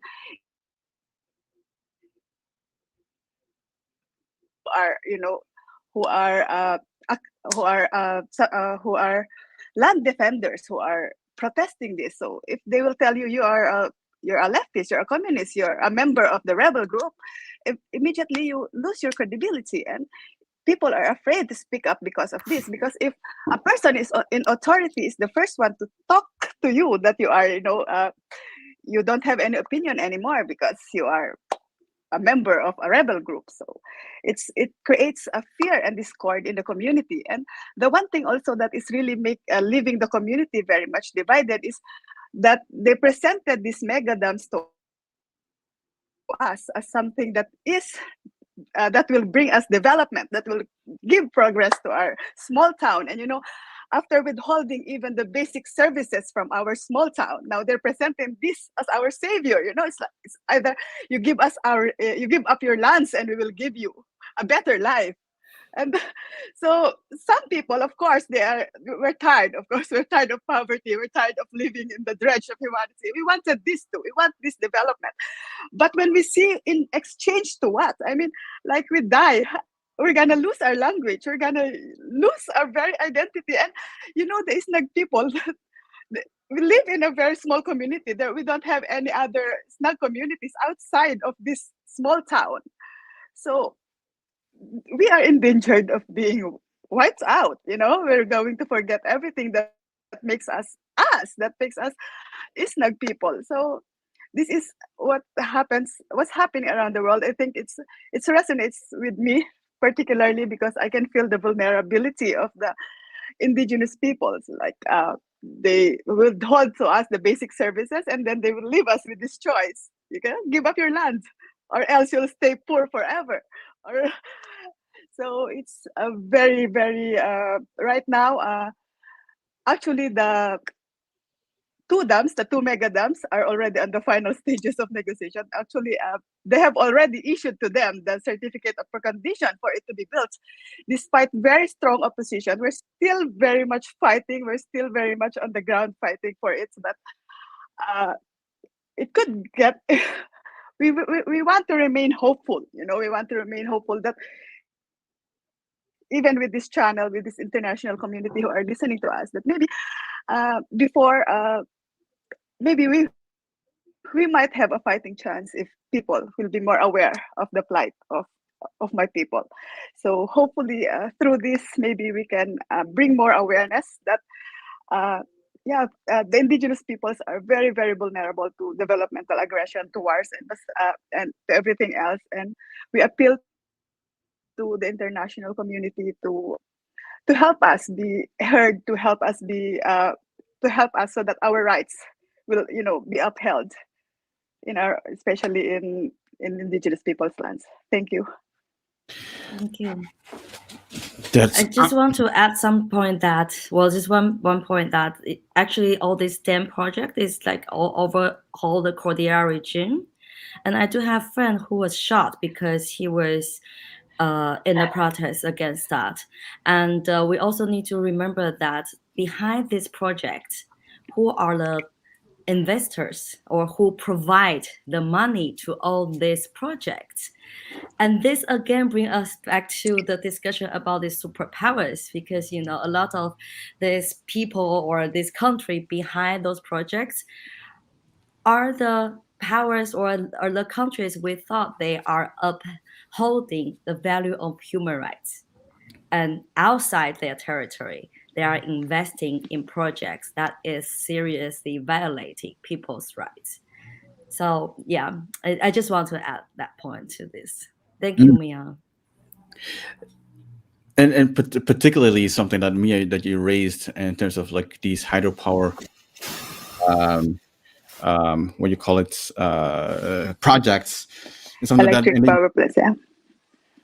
yeah, it's what many Indigenous peoples have been able, and which might help your case actually, is that when under this new sustainable development mechanism that has been created, is that now it has to respect the human rights and the rights of Indigenous peoples that we've been able to secure last November in Glasgow as a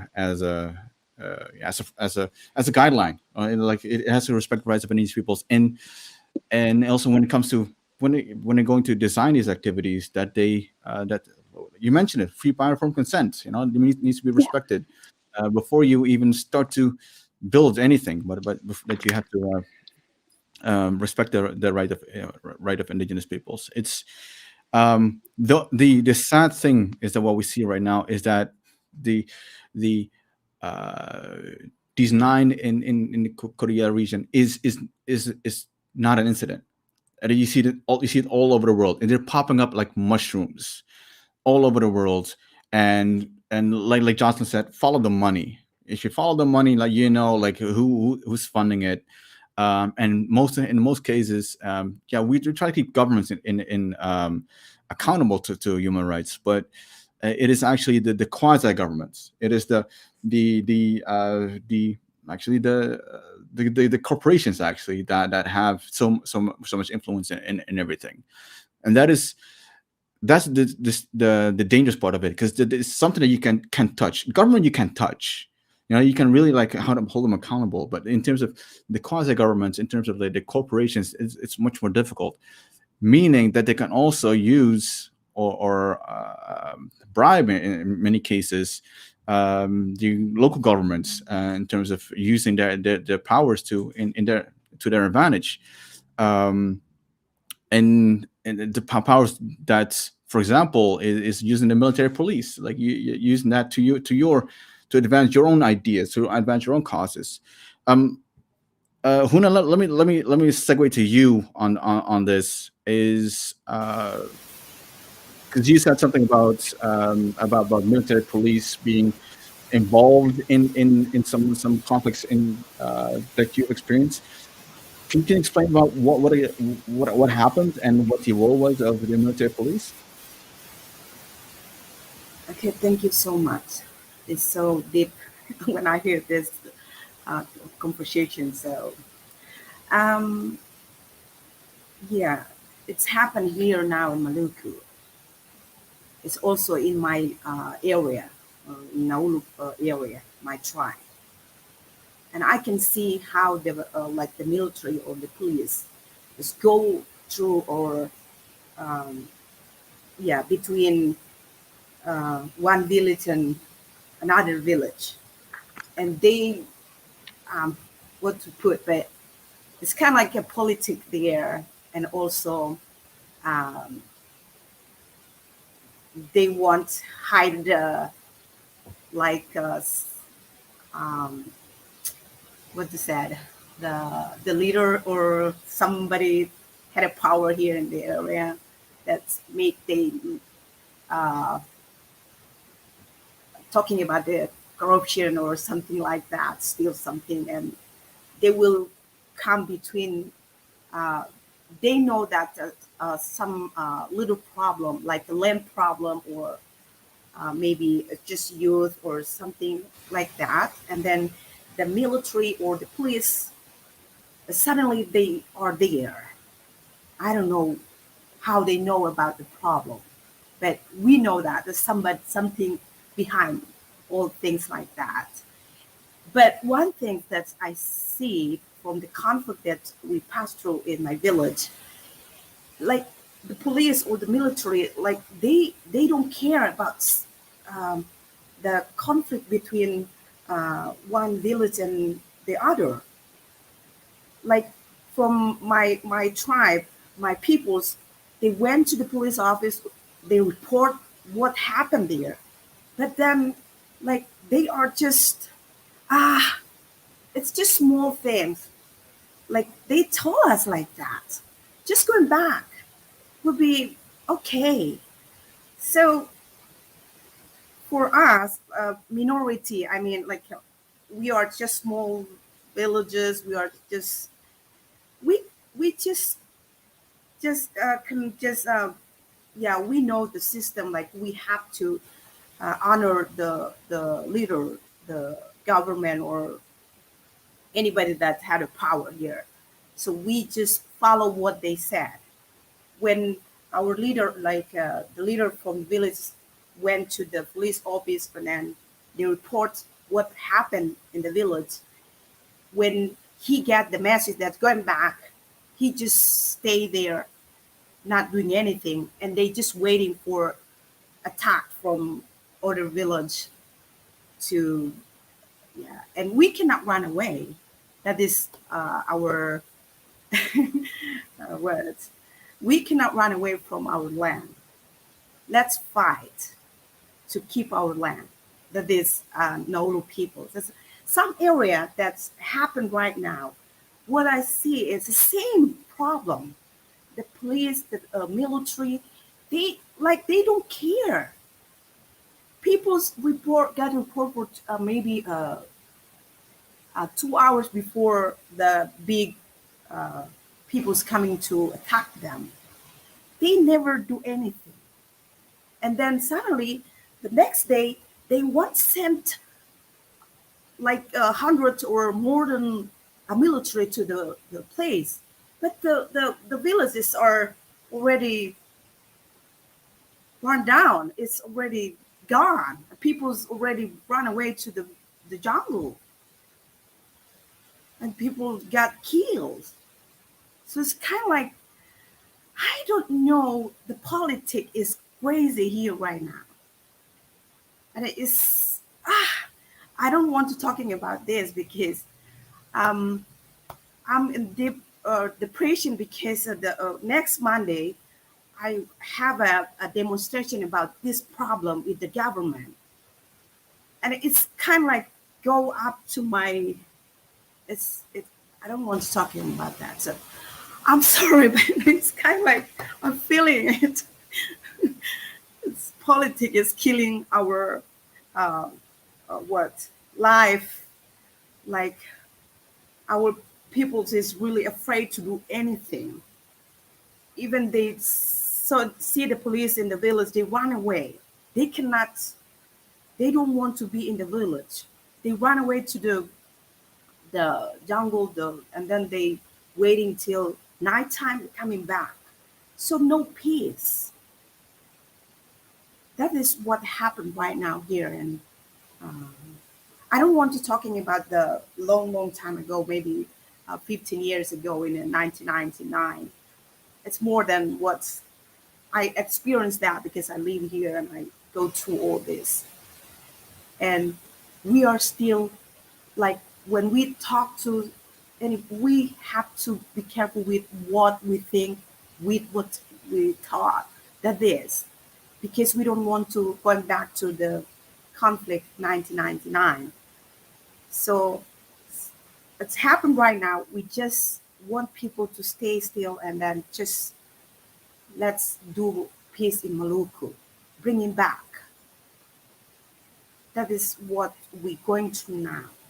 But right now we are in like, don't do anything. Just give it back to the decision maker, like the government as the leader here, to take care of all this, how they take care of the peoples in their conflict area. So like me, my peoples lose their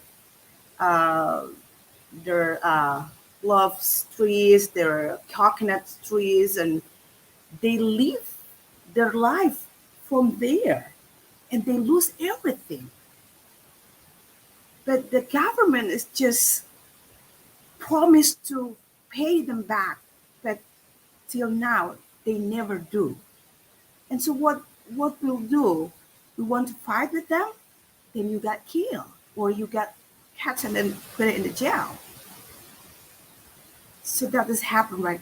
So Me right now, I'm trying to just carefully what I'm saying, but that is what I feel, because the conflict is in my area, in my villages.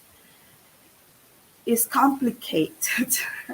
it's it's really complicated here, and with the politics coming soon in 2024 next, and then the what's called the leader is not opened up or things like that. Anybody wants to be a leader, but they not. So that is what I feel. Thank you so much.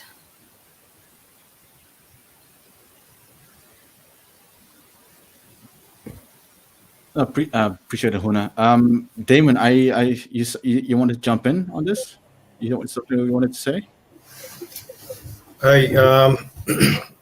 Not on what we just covered specifically, but just to use an example, like with the Yazidi indigenous people in northern Iraq.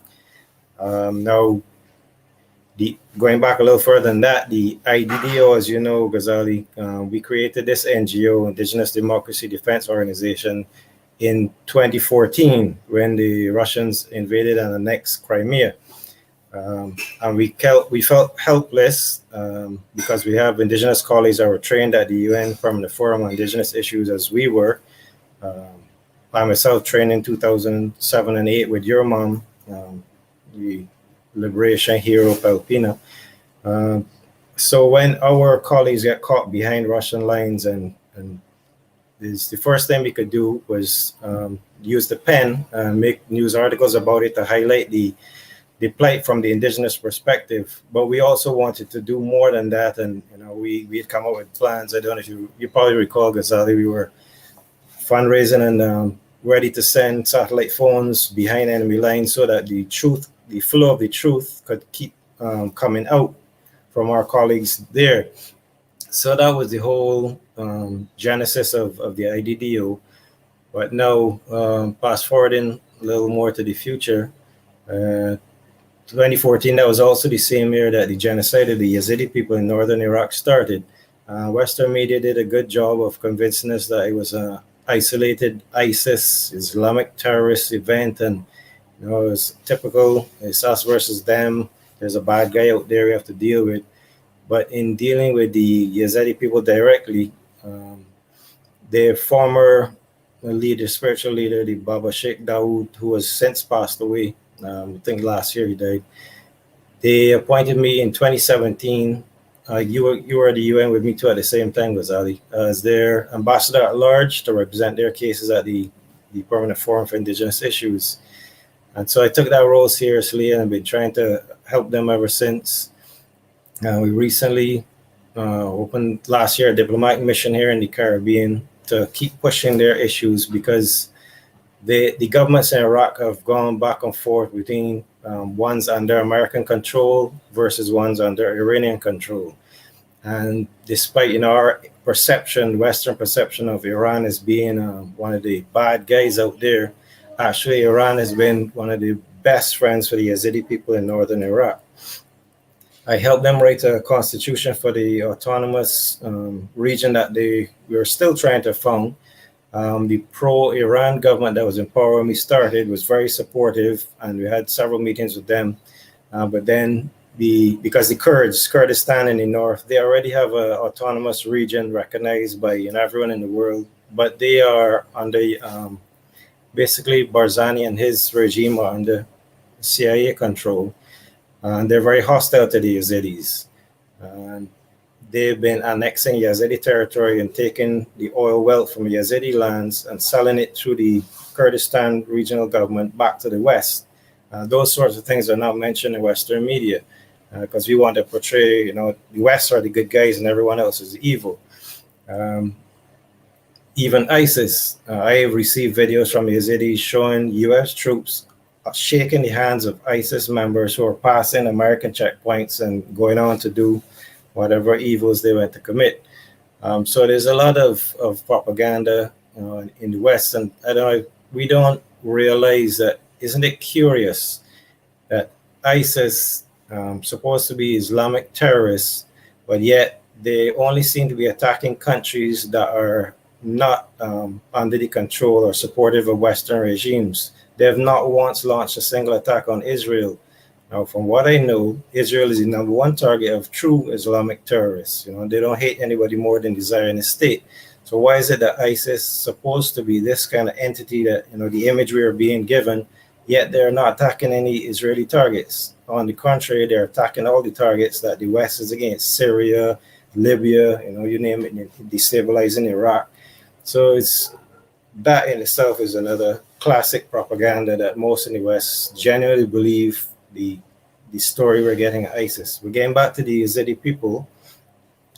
The last meeting, when the American-backed regime took over in Iraq, previous governments, because governments have changed about 10 times in the last 15 years, all of a sudden the negotiations for indigenous rights, were turned off. They were hostile.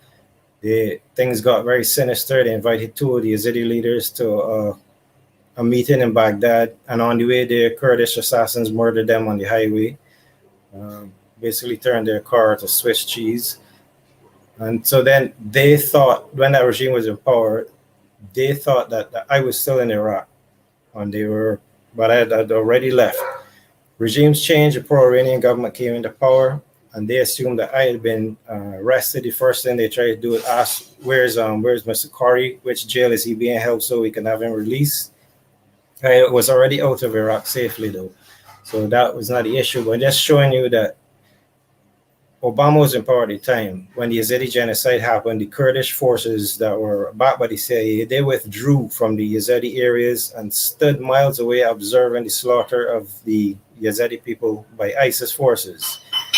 The Iranian government, the same General Soleimani that we believe is this great devil that Trump had illegally murdered by a drone assassination, within 8 days, he sent Islamic Revolutionary Guard forces to the northern Iraq Yazidi areas, and actually they defeated ISIS and pushed ISIS out.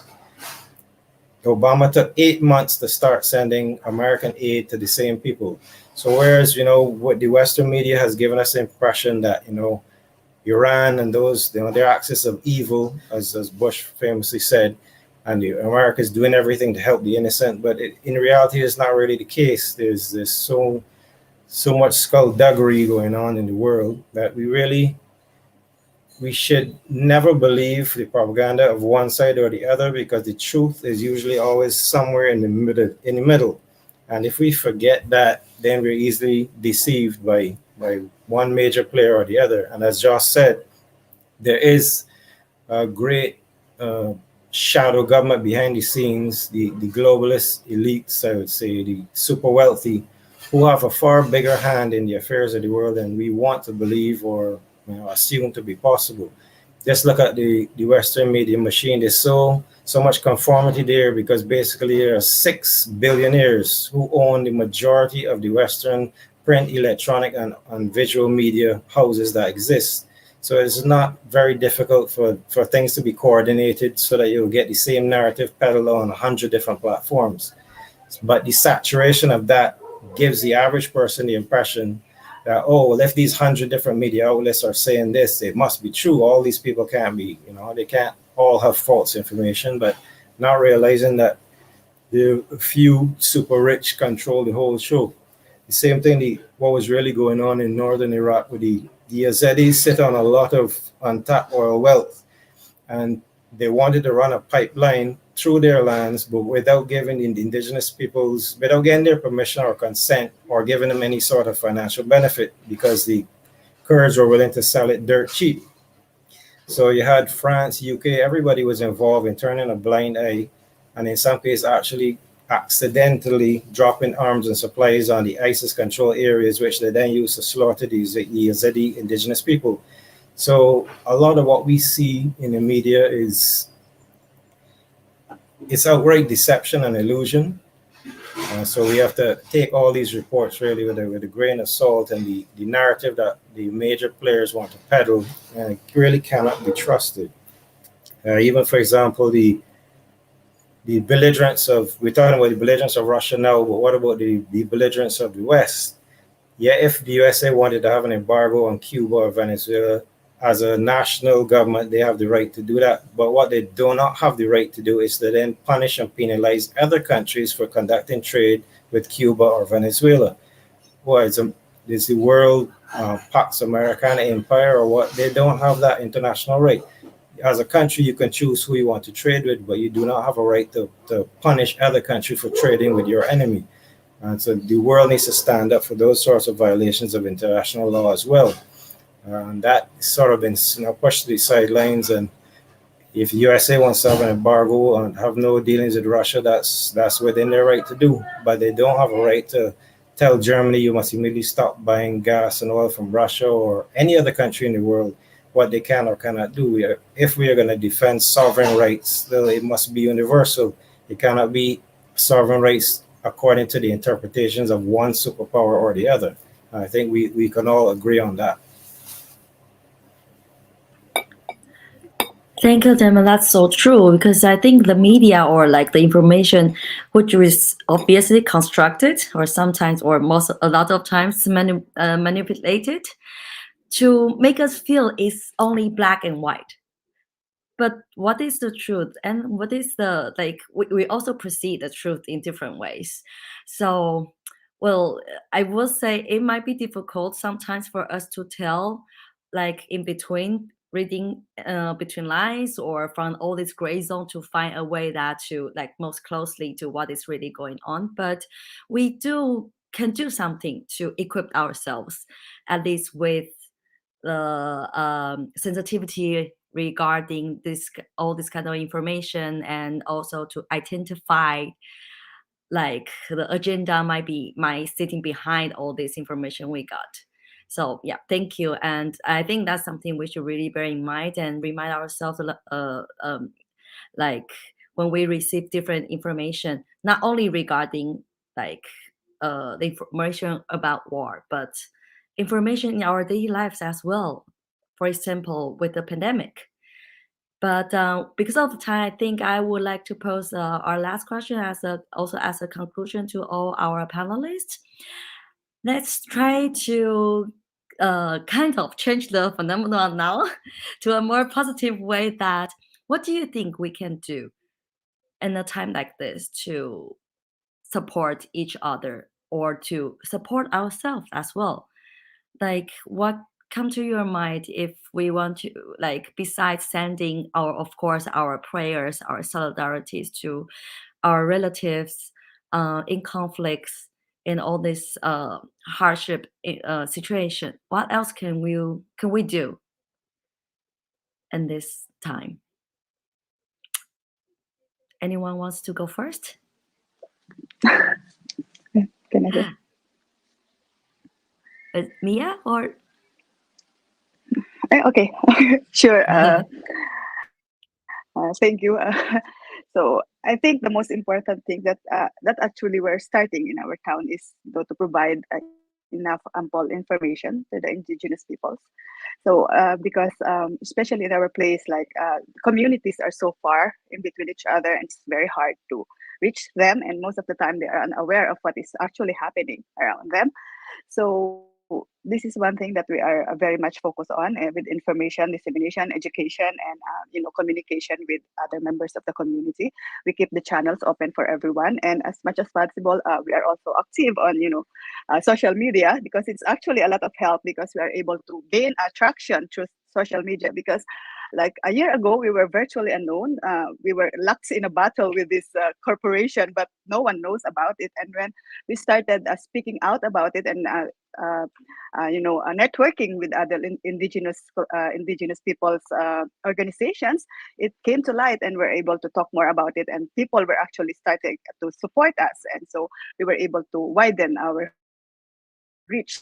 And so this is very important. I think indigenous peoples need support. They're very hard to reach. So if people on the ground can be there to help them, to educate them, to keep them informed of their rights, because a year ago we have no idea what is FPIC. We don't know anything about that the Philippines actually have a law that is protecting the indigenous peoples. We had no idea about this. So when they started when they started the FPIC process in Kabugao. That's when we learned about we armed ourselves with knowledge. We did research. We reached out to lawyers and everyone. So that's when we became aware that the FPIC process was actually twisted to to favor the proponents. So I think information and education is very, very much what we need, and of course, as support from other organizations as well. So, yeah, that's what we can. Right. Thank you, Mia. Dai, would you like to add something to that? Yeah. Thank you very much. I think simply the occasion like this we have tonight is very powerful. I don't know how much people were reaching out, but like those people who are in Ukraine and Russia, they are not in the place or situation that they can freely speak up or express their feelings. But Gasly and Jocelyn, you guys reached out to friends there, and they left a message to you, and you introduced them so that they don't have to reveal themselves, but they can convey the message or tell the situation to the world. And we get to talk about it, and we get to talk about exchange the information and knowledge and educate ourselves through the discussions like we had today. And I got to know new people. So like if we have more occasion like this and everywhere and multiple, then I think it would have an impact. At least for me, it was a very, very, very meaningful time today. So yeah, thank you very much. Thank you, Dai. I think what we are also trying to do is to fill up this gap of information, because as all of us mentioned, that there's a huge gap of information between indigenous peoples with the outside world, and also like media literacy. That's something we should also focus on. And Huna, do you like to share something, your opinions? Thank you. I think it's the same idea like what Dai and Mia said. It's a community and communication. So we build, like make them feel peace and free to share what they feel, and that's all. Thank you. Thank you. To provide a different voice to what is going on, right? And Damon, would you like to say something? Yeah, I just realized yesterday that my NGO, the Indigenous Democracy Defense Organization, is the only international indigenous NGO that is directly trying to assist indigenous Ukrainians who are fleeing the conflict. Started out as an idea, as I said, I don't like that sense of helplessness and, no, there must be something that we can do. Whereas our colleagues who are between 18 and 16 years of age in Ukraine cannot by law leave the country because they have to stay and defend it. They do have, sisters and nieces, children, wives or whatever. So should they feel the need to flee over the border, the Poland-Ukraine border, we have a network set up where I have supporters in other EU countries who are willing to provide a room in their house, to house one or a small group of indigenous refugees who may have to flee Ukraine temporarily to find refuge in other countries in safety. We also so that's one way that people can donate to help if they have properties in the EU or friends or relatives who are willing to provide, a room and help save a refugee or a few refugees temporarily in their home. Then the financial donations we send is basically €100 per refugee. Once they get over the border into Poland, There are several Western Union branches nearby, and that money will provide them with the 2 or 3 train tickets to get them from that point to the safe houses that we have in other EU member countries, and a meal for that day, of course. So that's 2 ways that we were able to find that we could directly assist, people in saving their lives. And moral support and all that is very good. A lot of people have this Ukraine flag on their social media profile pics, and solidarity with Ukraine. But sometimes, if you can actually do something tangible, literally help somebody in need, I think you should try your utmost to do that. And I'm glad that that our little NGO was able to be the first one. I hope we wouldn't be the last Indigenous NGO to do it. But I'm glad that we were able to find this this niche and try to do something for our Indigenous brothers and sisters in Ukraine, who I'm sure if we were in their situation, we would want others to do the same thing for us. We have to get beyond this this ethnic identity nonsense and see all of humanity as our spiritual brothers and sisters, and wherever possible, we should live as our brother's keeper and help each other when we can, until we come to that mindset and cosmovision, that indigenous cosmovision of we're all children of the one God. Things are not really going to improve in anything more than a cosmetic way in this world. We have to get to the heart and truly be the human beings that we were born to be.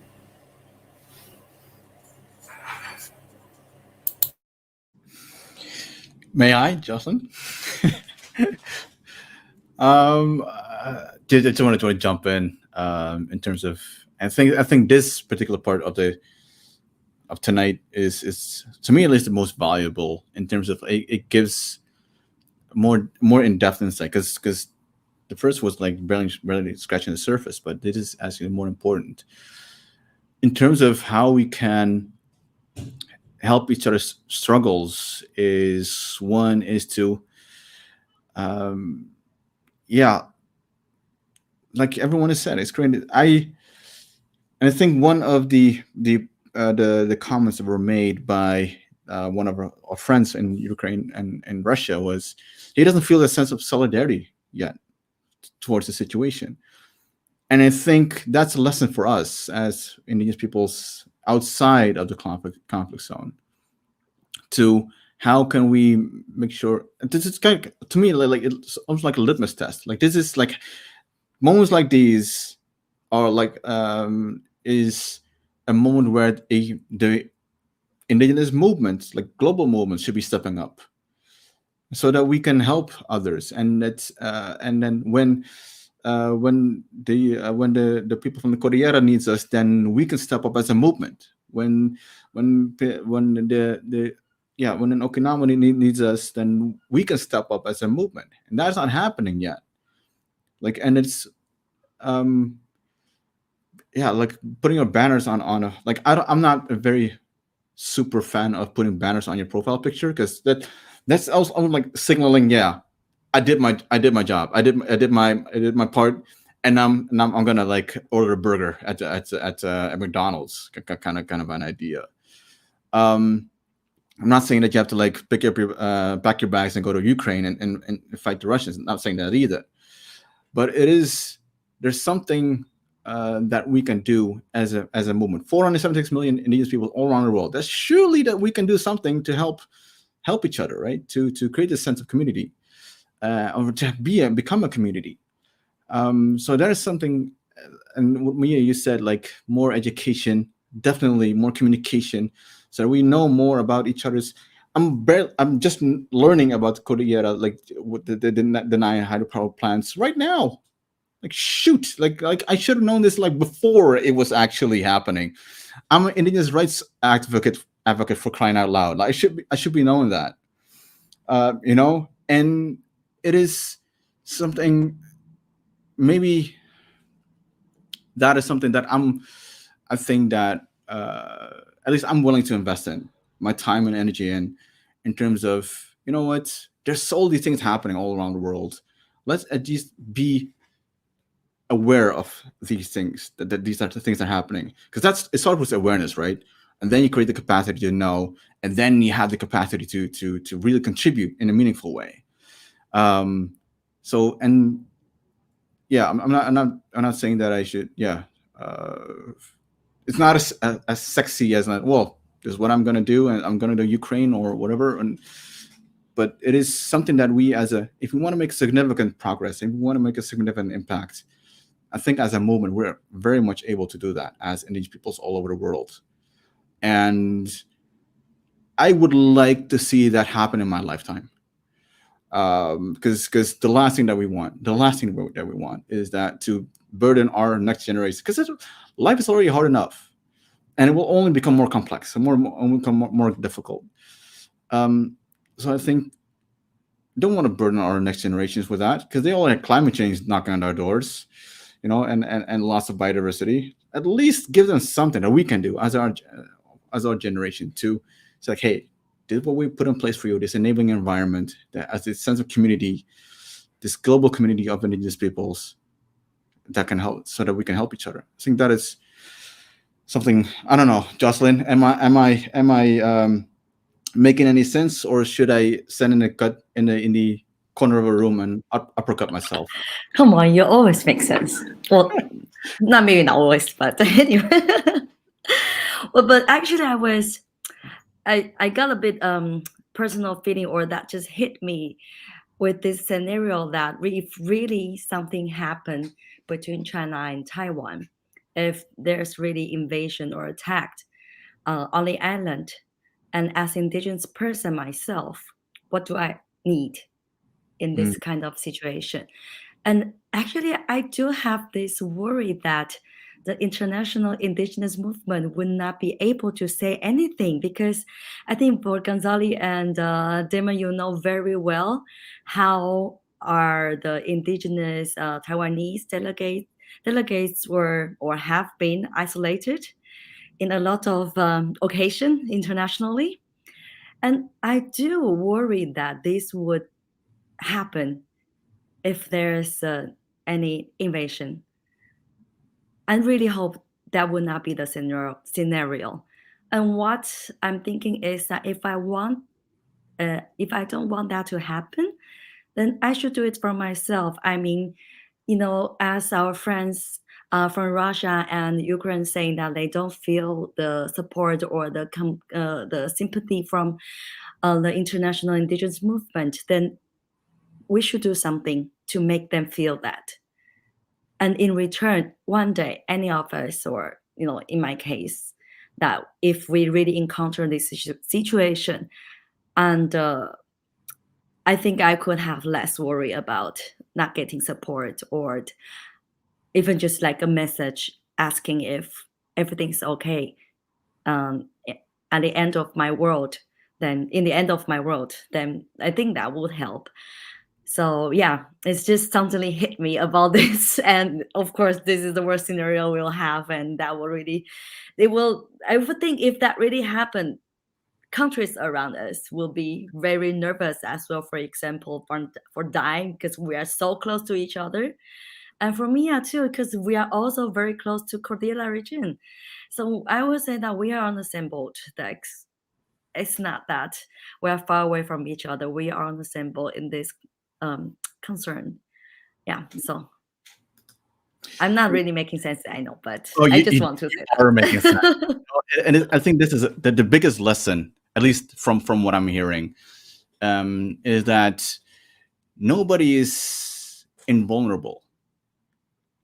And we're all like, if it can happen to indigenous people, the Crimean Tatar, if it can happen to the Okinawa, if it can happen to people in Cordillera, Maluku, or whatever, it can happen to anyone. And it is something that we should be super aware of. And like, I think the worst case scenario definitely is if China is showing its muscles and going to do the unthinkable to Taiwan, to our indigenous relations or indigenous family in Taiwan. And on your point, I agree that that the movement has been in many ways selective. when it comes to supporting indigenous peoples. And I think that's we can no longer afford to do that. Like it's of we, the movement. I'm not saying that I was part of it. Like I wasn't part of it at all. But it's it's something that that's we as that's people hopefully that are watching and listening afterwards that take that into account. That it's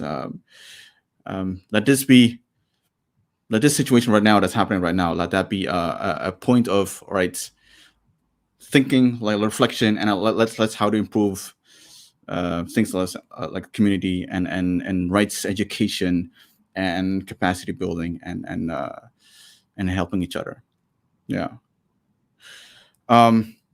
Definitely I would like to thank Damon, Dai, Mia, Huna for enriching this discussion with lessons learned, experiences. Jocelyn, definitely thank you so much for doing this as well. Any famous last words, Jocelyn? Now I think it's time for us to reflect and to think what can we do more further for the next step from our end. Well, sometimes maybe it's not, it doesn't really need to be like a big project or something that we can start immediately to influence people, to make people get to know more about what is going on with different scenario, different situation in different countries, different parts of the world. I would say that's important, and for us, I would think it's very important if anyone is watching this live stream or watching it or listen to the podcast afterwards, or our friends here with join the panel with us. Any information that we think it's important to share, then let's share it. Let's keep it flow. Yeah, that's what I want to say now. Any famous last words? Dai, Mia, open up your microphones. Huna, Damon, anything like someone maybe take away.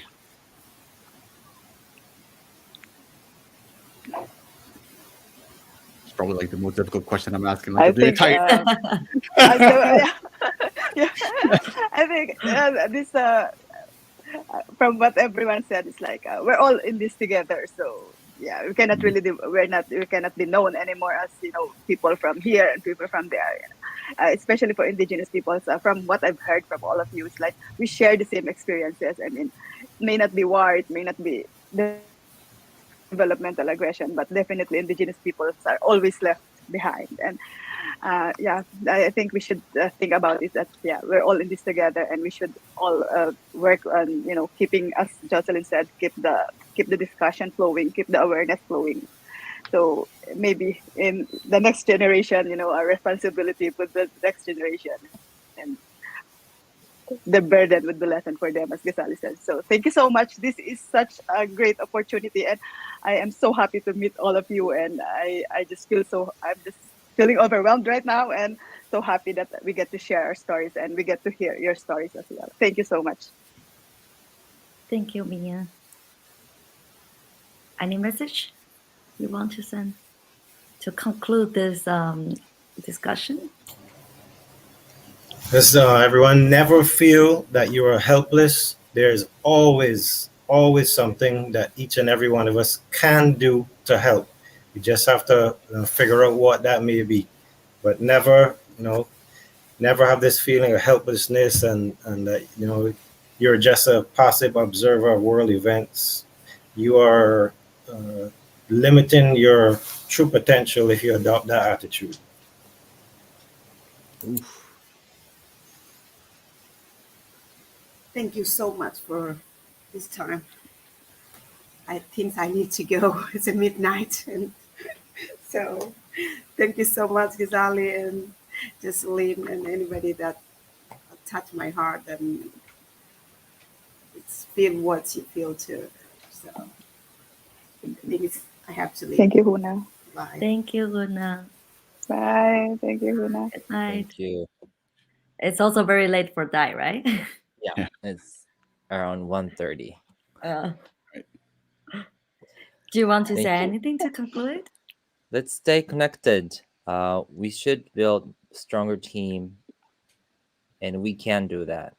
Uh, yes, I was always in the indigenous network of slow food, and also the um, indigenous fellowship program folks. But yeah, we can have more opportunity to get connected with the indigenous peoples around the world and share the situation, get to know each other. We can work as a team. Thank you. Right, thank you. And thank you again for joining us in this special podcast episode in solidarity with our indigenous relatives in Russia and Ukraine, and of course, all around the world in conflict situation, or actually not only conflict situation, but any kind of struggles that we are facing. And I think we're sending out this very strong message to tell people, and also I think also very important to tell ourselves that we're not alone and we are standing with each other. Right, Ghazali? Absolutely, absolutely, Jocelyn. Yeah, that's it. That's it for us. Thanks so much to our guests, Damon, Mia, Dai, Huna, Jocelyn as well. But most importantly, thank you to our colleagues from Russia and Ukraine for sharing their insights. They shared so many. We can only select a few, but we're definitely going to post them somewhere so you have an idea. Yeah, how they feel, what their personal opinions are. So the biggest thanks I would say is goes out to them. Everyone, thank you so much for making this podcast episode a reality. And yeah, hopefully, Dai, Mia, Jocelyn, a very good night, rest of your evening, and everyone else that is watching or listening. Matebu, and have a good rest of your morning, afternoon, or evening. Have a great day. Thank you. Good night. Thank you.